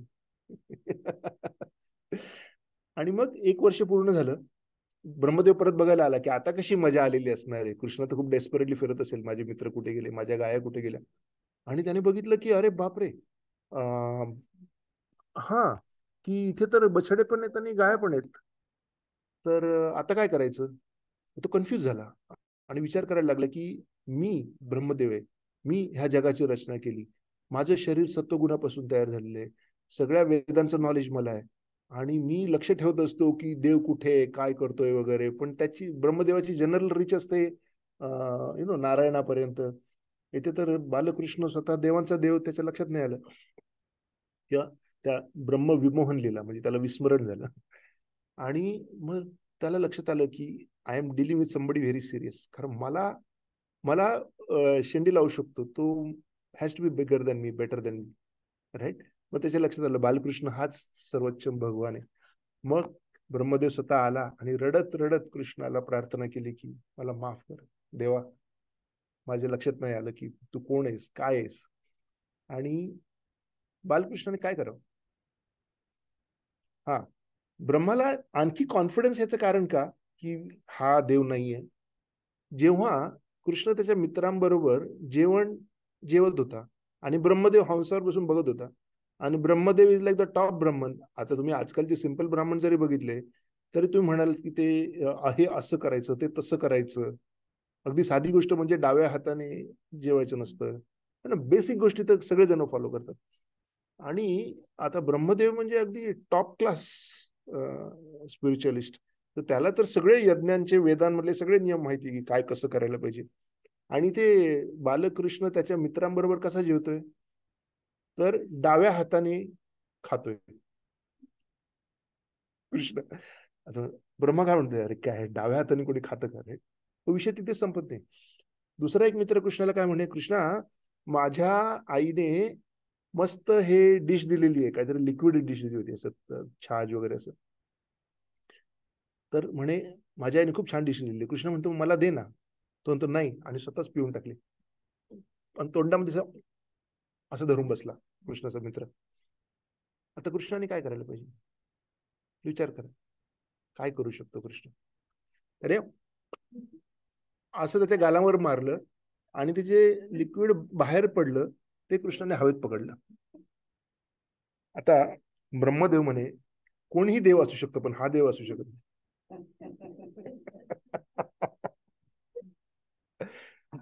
तर समजून घ्या की देवाची लीला आणि देवाचा सिद्धांत ह्यामध्ये फरक आहे. भगवद्गीतेमध्ये ज्यावेळी कृष्ण सांगतोय की हम सर्वस्य प्रभो, सगळे जगत माझ्यापासून आलेले आहेत, तो सिद्धांत सांगतोय. पण जेव्हा तो त्याच्या मित्रांबरोबर, त्याच्या फॅमिली बरोबर लीला करतोय, that is his personal pastime. You cannot compare both and cannot understand both. तर ब्रह्मदेवाला खात्री झाली हा देव नाहीये, म्हणून त्याने त्याचे बछडे गायब केले, मित्र गायब केले, चेक करायला की तू आहेस तरी कोण. आणि जेव्हा तो स्वतः संभ्रमात पडला त्यावेळी त्याच्या लक्षात आलं की माझ्या हातून मोठी चूक झालेली आहे. येऊन सॉरी सॉरी म्हणतोय. आणि मग कृष्णाने फक्त असं एका झाडाच्या फांदीवरती थांबला. ब्रह्मदेव बोलायला आला तेव्हा. ब्रह्म रडतोय, प्रार्थना करतोय, झालं, ओके ठीक आहे, आणि कृष्ण निघून गेला. बस दॅट्स ऑल. ब्रह्माला त्याने ना झाडलं ना झपाटलं ना काही नाही. पण त्याच्या आधी गंमत अशी झाली की जेव्हा ब्रह्मा त्याला भेटायला आला, ब्रह्मदेव स्वतःच्या हंसावर बसून, त्यावेळी कृष्णाने काय केलं, इतर ब्रह्मांडामधले जे इतर ब्रह्मदेव आहेत त्यांना पण इन्व्हाइट केलं. आणि मग ब्रह्म बघतो, अरे मी 4 डोक्याचा ब्रह्म आहे, पण बाजूचा 5 डोक्याचा ब्रह्म आहे, हा 10 डोक्याचा ब्रह्म आहे, हा 1000 डोक्यांचा ब्रह्म आहे. आणि ते सगळे ब्रह्म त्यांच्या त्याच्या हंसावर बसून कृष्णाचं दर्शन घ्यायला आलेले. म्हणजे अरे बापरे, हा काय प्रकार आहे. म्हणजे ब्रह्मदेव आणखी कन्फ्युज झाला की दिस इज टू मच. मला वाटलं तर मीच ब्रह्म आहे, पण माझ्यासारखे हजारो कोटी आहेत. अरे हजारो कोटी जर ब्रह्मांड आहेत, प्रत्येक ब्रह्मांडामध्ये जर एक ब्रह्म आहे, तर मग जे युनिव्हर्स जास्त कॉम्प्लिकेटेड आहेत, जास्त मोठे आहेत, त्यांच्यासाठी 1000 डोक्यांचा ब्रह्म आहे. काय problem? It's like a supercomputer. Start with it's a processing power, administration power. आणि to make it complete, Brahmadev देवाला कोणत्या स्वरूपात ओळखतो? चतुर्भुज नारायणाच्या स्वरूपात ओळखतो. राईट, की ते वर्णन दिलेलं आहे वगैरे. त्यामुळे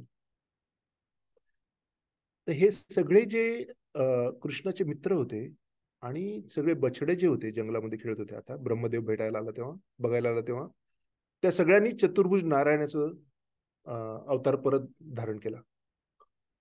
मग ब्रह्माने एक देवाचं दर्शन मिळालं तर खूप असतं, इतके सगळे नारायण. आणि ते सगळे नारायण कृष्णाच्या शरीरामध्ये अंतर्धान पावले. म्हणजे ब्रह्मासाठी it was like this is too much. म्हणजे कम्प्लिटली त्याला खूप पस्तावा झाला, खूप अश्रू आले त्याच्या डोळ्यामध्ये. आणि कृष्णाने काही विशेष न करता फक्त म्हणे ठीक आहे, तुला काहीतरी बोलायचं होतं, सॉरी म्हणून झाले का, ओके. काहीच न बोलता कृष्ण पुढे निघून गेला आणि त्याच्या मित्रांबरोबर खेळायला गेला. That is the relationship between Brahmadev, who is the top of the देवताच. आपण बाकीच्या सगळ्या देवतांना ओळखतो ते स्वर्ग लोकांमध्ये पर्यंत, राईट. मग स्वर्ग लोकांनंतर पितृलोक, हे लोक, ते लोक, त्यानंतर ब्रह्मलोक. ब्रह्मलोक इज द टॉप लोक इन द स्पिरिच्युअल आध्यात्मिक जगतामधल्या ब्रह्मांडामध्ये. आणि त्या ब्रह्मदेवाची कृष्णासमोर ही अवस्था. असं श्रीमद भागवतम मध्ये 10व्या स्कंधामध्ये विस्तृत करण्यात आले. टाइम चेक, किती वेळ आहे आपल्याकडे अजून? करा ते 12 ते 10 मिनिटं. हा प्रश्नोत्तर द्यायचं, ठीक आहे. तर ही तर फक्त आपण सुरुवात केलेली आहे. देव कोण, त्याची ओळख. दिस इज ओनली द बिगिनिंग. तर आपण आज काय करूया, प्रश्नोत्तर घेऊया. की आजच्या सांगण्यामध्ये काय प्रश्न आहेत आणि कोणता पॉइंट आवडला. हा टॉपिक संपलेला नाहीये, पुढच्या आठवड्यात आपण कंटिन्यू करणार. ठीक आहे. So okay.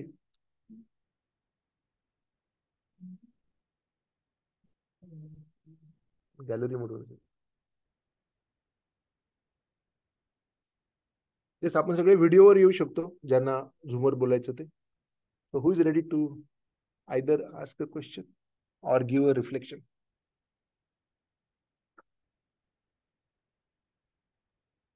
हेवी डोस झालेली दिसते.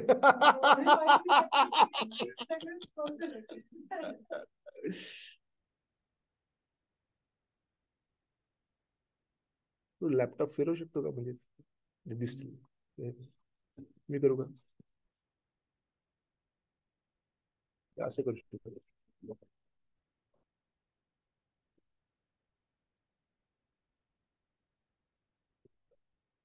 व्हर्च्युअल बॅकग्राउंड चला.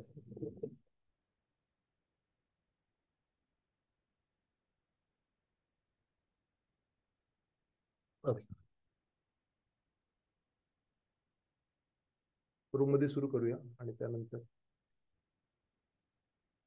कोणाला जायचं, म्हणजे कोणाला बोलायचं.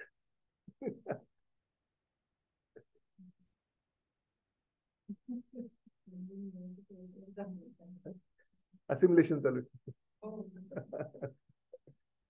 चालेल. एक एक पॉइंट सांगा. ब्रह्मन परमात्मा आणि भगवान म्हणजे हे शब्द असे वेगळे वेगळे मी ऐकलेले होते. कनेक्शन असं कनेक्शन आहे हे माहिती नव्हती. ते मला फार आवडलं. आणि त्याच्यात उदाहरण ते अजूनही मला ते अजूनही थोडस समजायला थोडंसं अवघडच वाटतंय, पण तरी ते उदाहरणामुळे थोडंसं सोपं झालं की म्हणजे ब्रह्मन ही पण दिसते, मग पुढे परमात्मा आणि प्रत्यक्ष म्हणजे सगुण साकार रूप आणि निर्गुण निराकार हे दोन्ही आपण मानतो आपल्याला. पण म्हणजे सगुण देवावर विश्वास ठेवणं अवघड जातं खरोखर. म्हणजे हा जो प्रश्न आहे की देव आहे का, स्पेशली आपल्या देवाने उद्योग पण तसे केलेले. हो. पण आता ती त्याची दिला आहे, तुमची परीक्षाच बघत असतो तो म्हणजे मला सगळं म्हणून कृष्ण चरित्र म्हणजे श्रीमद भागवतम पूर्ण वाचल्यानंतरच कळेल. पण जे काय वर्षानुवर्ष आपण ऐकतोय किंवा इव्हन गोकुळाष्टमीच्या निमित्ताने भारतामध्ये पण खूप मोठा उत्सव असतो, इथे सुद्धा आपण करतो. पण त्यामुळे म्हणजे हे संस्कार सगळे न कळत आणि आमच्या घरामध्ये लहानपणापासून बाबा स्वतः देवासमोर बसायचे, हे करायचे, त्यामुळे ते आपोआप नकळत ते संस्कार होत असतात. म्हणून आता तुम्ही म्हणलात ना ते की जेव्हा तुम्हाला अगदी तुम्ही जेव्हा आई म्हणून होता तुम्हाला जेव्हा तुमच्या हृदयातून मनापासून हात येतो तेव्हा त्यावेळेला मनाची द्रौपदीची हमखास आठवण येते. तिने तिथे सगळे प्रयत्न हारल्यानंतर म्हणजे तिथे प्रत्यक्षात तिथे नवरे तिथं बसलेले होते तरी पण ते मदत करू शकले नाही तिला. पण सगळं तिने स्वतःचा सगळा अहंकार आणि हे सोडून देऊन जेव्हा तिने जीवाच्या आकांताने हाक घातली कृष्णाला, कृष्ण आला. जोपर्यंत अशी म्हणजे हे माहिती असतात गोष्टी, जोपर्यंत अशी अवस्था आपली होत नाही तोपर्यंत कृष्णा हे तर आपल्याला पण रोजच्या ह्याच्यात गेलं की संसारात अडकले की पुन्हा ते विसरायला होतं, त्याची परत परत आठवण स्वतःलाच करून जाईल. रोज रोज नामस्मरण. देव आपल्या समोर नाहीये म्हणून आपल्याला रडू यायला पाहिजे, पण रडू येत नाही ह्या गोष्टीचं पण रडू यायला पाहिजे. माझी देवाला तेवढं मी आठवण काढत नाही. खूप छान. आई तुम्ही काय सांगा? या कृष्णाच्या बाबतीत मला खूप शिकायला पाहिजे, वाचायला पाहिजे, म्हणजे काही आपल्याला बरोबर नाही. Party is just started.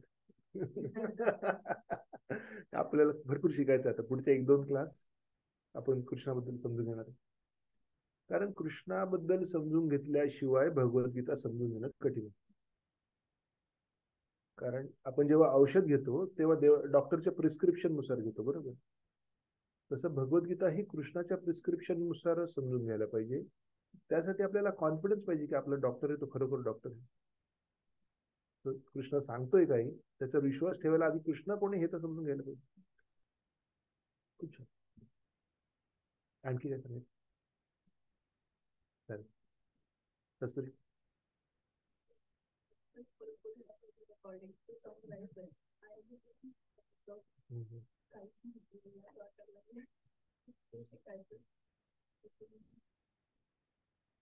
खूप छान. There is a circle of I know, I do not know, I do not know that I do not know. तो जेवढा तो आय नो जेवढा सर्कल मोठं होतं तेवढं I do not know circle पण मोठं होतं की नाव I know so much I do not know. कारण most of us are living the area of I do not know that I do not know. सांग व्हेरी गुड.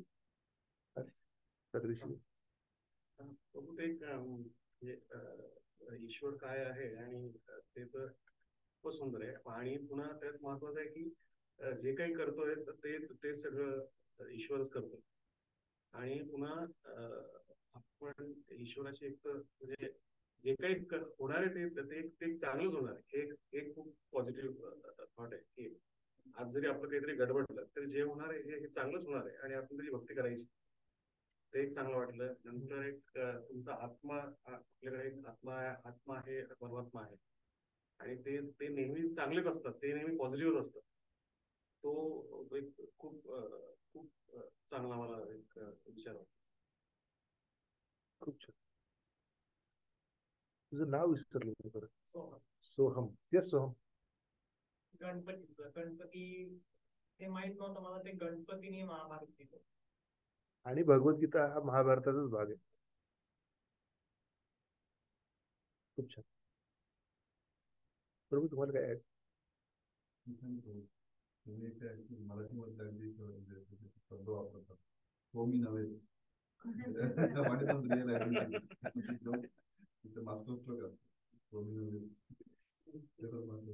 आमचे राममुकुंद प्रभू हे भक्तिशास्त्री आहे. तिथे बसून माझ्यावर लक्ष ठेवतात की मी सगळं ऑथेंटिकली सांगतोय की.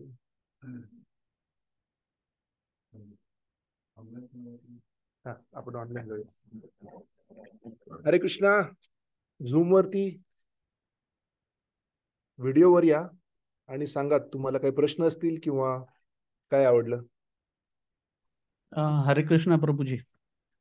खरं म्हणलं तर आजचं सेशन जरा थोडं अंडरस्टँड करायला जास्तच भारी होतं. अच्छा.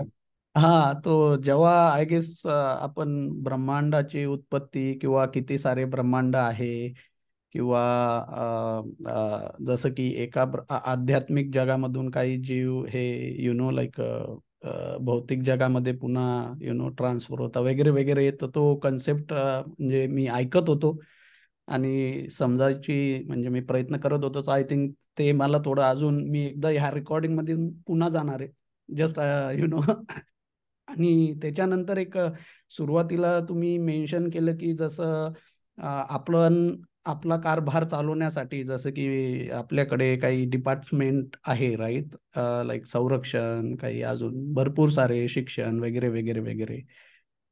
त्याच्यामध्ये जसं की क्वालिटी एज्युकेशन कसं व्हायला हवं किंवा जसं भगवंतानी जे जे डिपार्टमेंट आखून दिलेले आहे ते डिपार्टमेंट कसे प्रॉपर त्यांचे कार्यरत बरोबर चालू आहे, त्याच्यामध्ये काही चुकी नाहीये, राईट. म्हणून भगवंत हा एक परमात्मा, तो एक सर्वोच्च निर्माता आहे, करेक्ट. कारण त्या डिपार्टमेंटमध्ये कुठे काही चुकी नाही, काही गालबोट नाही, काही नाही. तर तोही एक पॉइंट मला खूप आवडला. आणि आय थिंक ओव्हरऑल सेशन तर खूपच चांगलं होतं. बट या I go through that again one more time. So yes, हरे कृष्ण प्रभूजी. थँक्यू मिथुन प्रभू. पुढचं कोण आहे व्हिडिओवर? ब्रह्मा प्रभू. हरे कृष्ण प्रभू. हे कृष्ण. मिस झालं इन पर्सन आज, पण काही हरकत नाही, पुढच्या वीक मध्ये येईन तिथे इन पर्सन अटेंड करण्यासाठी. So today session was good. आणि biggest take away for me was की आपण आयुष्यात ना बऱ्याचशा अपेक्षा लोकांकडनं ठेवतो, की म्हणजे मित्र असेल, पार्टनर असेल, फ्रेंड्स असतील, नातेवाईक असतील. पण तुम्ही जो मुद्दा मांडला, आणि that was the biggest one for me, की कृष्ण एकच आहे ज्याच्यावर जो तुम्हाला डिसअपॉइंट नाही करणार, जो तुम्ही अपेक्षा ठेवणार, असं नाही होणार की त्या अपेक्षा भंग होऊ शकतो कृष्णाकडनं. So that was biggest take away for me from today session. ह्या जगातले सगळे संबंध अपूर्ण आहेत. येस, आणि करेक्ट. भगवान पूर्ण पुरुषोत्तम असल्यामुळे आपण समजा यशोदामाई आणि कृष्ण जेव्हा आई आणि बाळाचा रोल प्ले करतात, त्यावेळेला आईचं बाळावर काय प्रेम असतं ते आपण समजू. किंवा देवकी, तिने अनेक आयुष्य देवाची प्रार्थना केली की मला तू बाळ म्हणून हवाय, आणि शेवटी देव बाळ म्हणून तिच्याकडे आला. पण कसा? आधी पहिले 6-7 मुलं गेले, मग कृष्ण आला. आता कृष्णाने तरी थोडस बाललीला तिच्या समोर करायला पाहिजेत. पैदा झाल्या सांगितलं मला गोकुळात नेऊन सोडा, आणि तरी पण तिने कृष्णाची राग नाही धरला. देवाच्या भक्तांकडे बघून कळतं देवावर प्रेम कसं करायचं. ती म्हटली नाही की अरे मी एवढं तपश्चर्या केली आणि आता एवढे बाळ माझे गेले आणि तू आला आणि आता परत चाललास, हा काहीतरी कर, थांब आता तू. असं नाही गेलं. देवा तुझी इच्छा काय? ठीक आहे, तुला जायचंय, ठीक, तुझ्या लीलेमध्ये मला घेतलंस, व्हेरी गुड. आणि कृष्णाने पण नंतर जेव्हा थोडा मोठा झाल्यानंतर सगळे बाळ परत जिवंत करून दिले देवकीला. त्याचे जे भावंड होते, जे कंसाने मारलेले होते, ते परत जिवंत करून दिले. हा हा. आणि संदीपनी मुनींचा पण मुलगा वारलेला होता, त्याला पण जिवंत करून दिलं. सो कृष्ण ते लीला आपण जेवढ्या खोल वाचत जाऊ ना तेवढं कळायला लागतं. अरे वा, असं असं पण आहे, असं पण. Very good. ब्रह्मप्रभू, आणखी काय सांगायला आवडेल तुम्हाला? अजून एक की परमेश्वर फक्त आपली, म्हणजे कृष्ण आपली फक्त वाट पाहतोय. बाळा जाऊन पहा बाहेर जगामध्ये किती सुख आहे. ठीक आहे, आज मजा करशील, हे करशील, ते करशील, आज पार्टी करशील, आज कुठेतरी काहीतरी मजा करून येशील, पण हे दुःखालय आहे.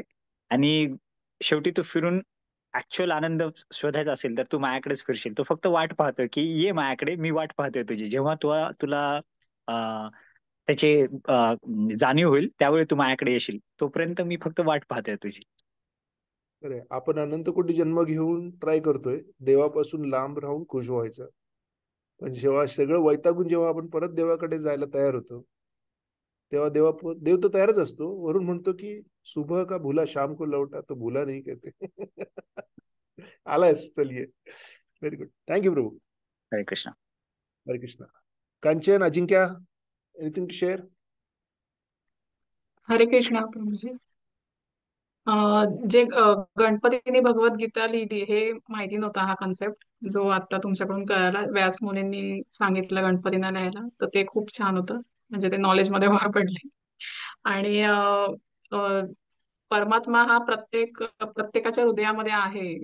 आणि म्हणजे त्याच्यावर विश्वास वाटतो. आणि जसं म्हणजे फक्त मनुष्य नाही तर प्राणी आहेत, पक्षी आहेत, ज्यांना आपण कधी कोणाला तांदूळ घालतो, गहू घालतो खायला, तर त्यांच्यामध्ये पण परमात्मा आहे. आणि ते कर्म केल्यावर सुद्धा म्हणजे एक क्रेडिट जमा होईल की हा बाबा तुम्ही काहीतरी चांगलं कर्म केलं. हे म्हणजे तुमच्या ह्या आजच्या सेशन मधून त्याच्यावर विश्वास बसला. तसं खूप कर्म करायला पाहिजे. थँक्यू कांचन माताजी. थँक्यू. अजिंक्य. हरे कृष्ण प्रभूजी. थांब आधीच दर्शन. नाही प्रभूजी, आज थोडा व्हिडिओचा थोडा प्रॉब्लेम आहे. मी I wasn't prepared for this. पण मला एक क्वेश्चन सर, तसा क्वेश्चन होता की what is our ultimate goal then? आता आपण शिकलो की आपण ब्रह्मदेवांपर्यंत गेलो तरी सुद्धा आपली म्हणजे आपलं position in front of Krishna ही लिमिटेड असणार आहे, right? So what is our ultimate goal? आता लेट्स से कोणी एक पुण्यात्मा असेल, त्यांनी खूप चांगले कर्म केले, नेक्स्ट जन्मामध्ये तो ब्रह्म झाला, पण पुन्हा ते चक्र आहेच, राईट? तर मग अल्टिमेट गोल काय असणार आपला? हे अशाश्वत झालं, राईट? बरोबर आहे. हे ब्रह्माच्या लाईफ पर्यंत सगळं अशाश्वत आहे. आपलं जर कृष्ण प्रेम जर का स्ट्रॉंग असेल, तर मृत्यूच्या समयी कृष्णा आपल्याला कृष्ण लोकाला घेऊन जाणार. आणि तिथे हे जे वृंदावन, जे गोकुळ आपण जे ऐकतो, ते गोकुळ हे आध्यात्मिक जगतामध्ये ऍक्च्युली काय चालू आहे, नित्यलीला, त्याची ऍडव्हर्टाइजमेंट आहे. सो आपण जाऊन कृष्ण लोकांमध्ये आपण वासुरू असू शकतो, आपण पक्षी असू शकतो, आपण गोपा असू शकतो, आपण गोपी असू शकतो. आणि गोपा गोपी म्हणजे फक्त कृष्णाचे फ्रेंड सर्कल नाही, तर जे सिनियर लोक असतात आईबाबांच्या लेवलचे, त्यांच्यातलं कोणी असू शकतो, वृक्षवल्ली असू शकतो. आध्यात्मिक जगतामध्ये अनुरेणू देखील सजीव आहे, निर्जीव नाही. तिथला एक वाळूचा कण जरी आपण झालो तरी आपल्याला आपण सच्चिद आनंद स्वरूपात असणार आहे. आपल्याला कळणार आहे की कृष्णाने माझ्या डोक्यावर पाय ठेवला, वा किती मजा आली, वाट बघतोय की कृष्ण माझ्या डोक्यावर पाय कधी ठेवेल. सो भौतिक जगतामध्ये निर्जीव वस्तू असतात, आध्यात्मिक जगतामध्ये सगळं काही सजीव असतात. ते सगळे सजीव एक आत्मा असतात आणि आपण त्या आत्म्याच्या स्वरूपात जाऊन देवाच्या नित्य लीलेमध्ये, कृष्ण प्रेमामध्ये सहभागी होऊ शकतो. आध्यात्मिक जगतामध्ये चिंतामणी म्हणजे काय, तिथले जे दगड असतात ते देखील चिंतामणी असतात, म्हणजे जी इच्छा जी येईल ती पूर्ण करून टाकतात तुमची. आणि कल्पवृक्ष असतात, कामधेनू असतात. ह्या सगळ्यांचं एकच काम आहे, तुमची जी काय इच्छा असेल ती पूर्ण करायची. पण आपल्या अंतःकरण स्वच्छ झालेलं असल्यामुळे, कारण त्याशिवाय आपण परत जाऊ शकत नाही, तर आपली तिथे इच्छा एकच असते की आपण देवाला आणखी आनंद कसा देऊ शकतो, आपण देवाला अजून प्रेम कसं करू शकतो.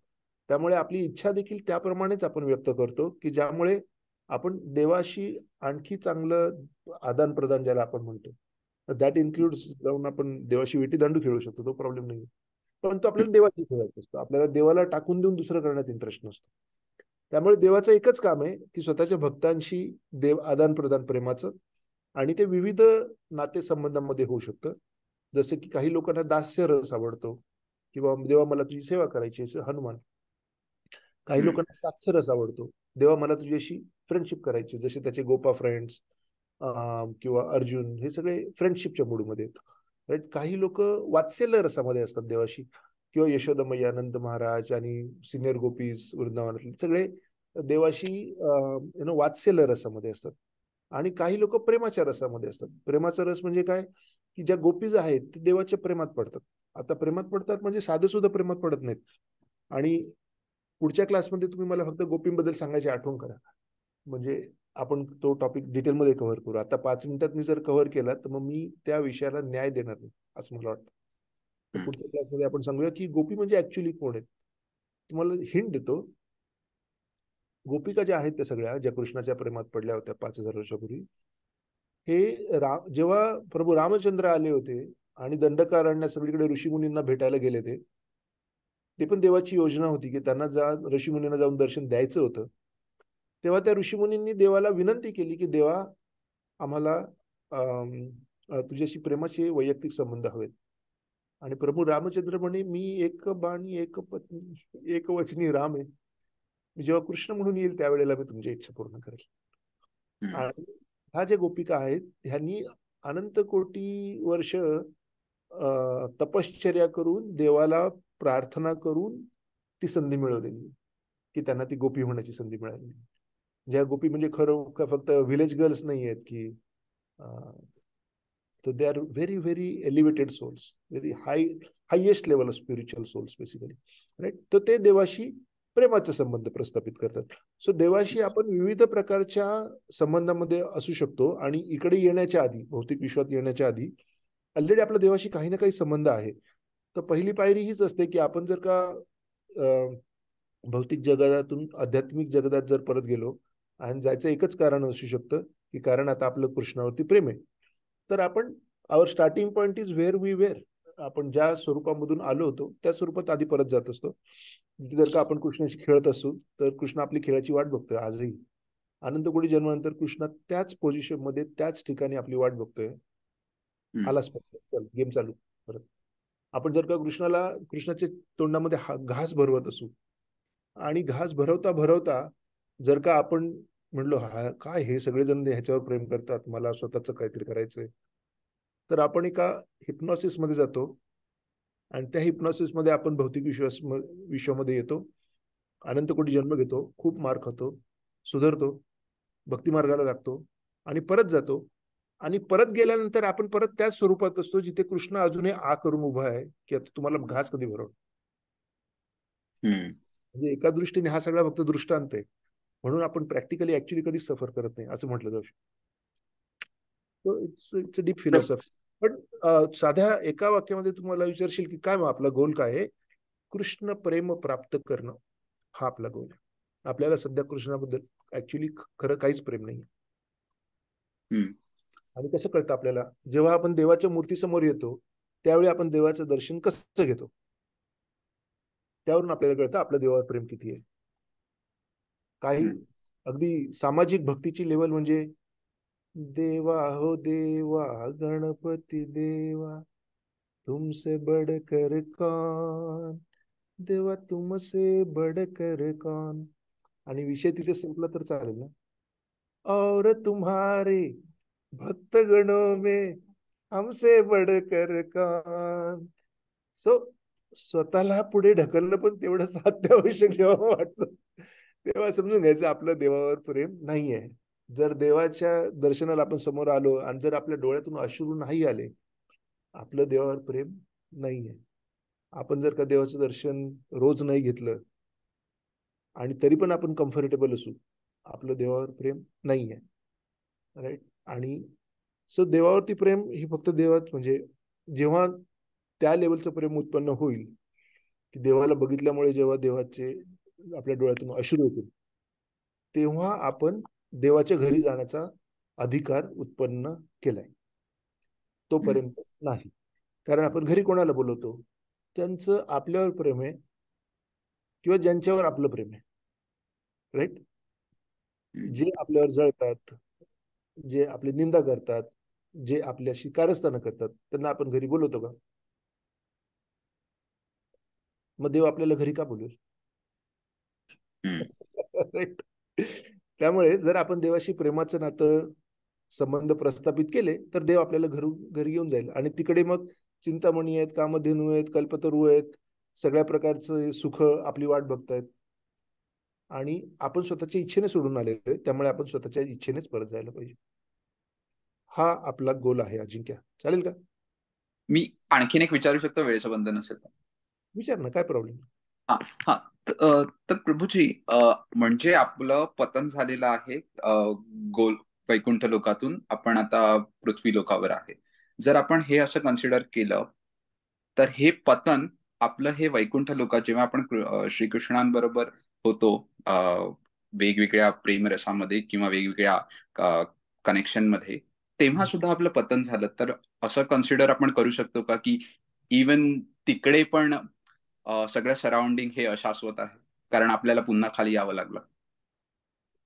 एकदा खाली यावं लागलं कारण देव आपल्याला वैचारिक स्वातंत्र्य देतो, स्वेच्छा, फ्री विल. देव आत्म्याला पूर्ण फ्री विल देतो की तुम्ही प्रेमाने इथे राहा किंवा प्रेमाने जिकडे पाहिजे तिकडे राहा. बरोबर आहे.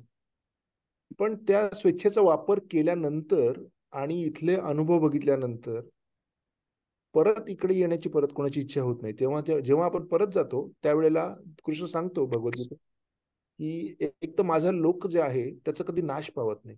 बाकीचे जे विश्व आहेत त्यामध्ये देवतांचे स्थान आहेत, इतर देवतांचे, ते नाश पावतात. पण माझं जे वैकुंठ लोक गोलोक आहे त्याचा कधीही नाश पावत नाही. आणि जे एकदा परत तुम्ही आलात तर परत तुम्हाला खाली यायची गरज नाही. अशा प्रकारे देवाचं जे स्थान आहे ते अढळ आहे. आलं लक्षात. म्हणजे आपण ऍट द मोस्ट एकदा खाली येऊ आणि ते जेव्हा आपण पुन्हा जाऊ तेव्हा पुन्हा खाली येण्याची आपली हिंमत होणार नाही. बरोबर. Hare Krishna. Hare Krishna. Any other thoughts? before we part? All right. Srila Prabhupada की जय. हरे कृष्णा. वांछा कल्पतरुभ्यश्च कृपा सिंधुभ्येव च पतितानां पावनेभ्यो वैष्णवेभ्यो नमो नमः. अनंत कोटि वैष्णव वृंद की जय. हरे कृष्ण. हरे कृष्ण. हरे कृष्ण. हरे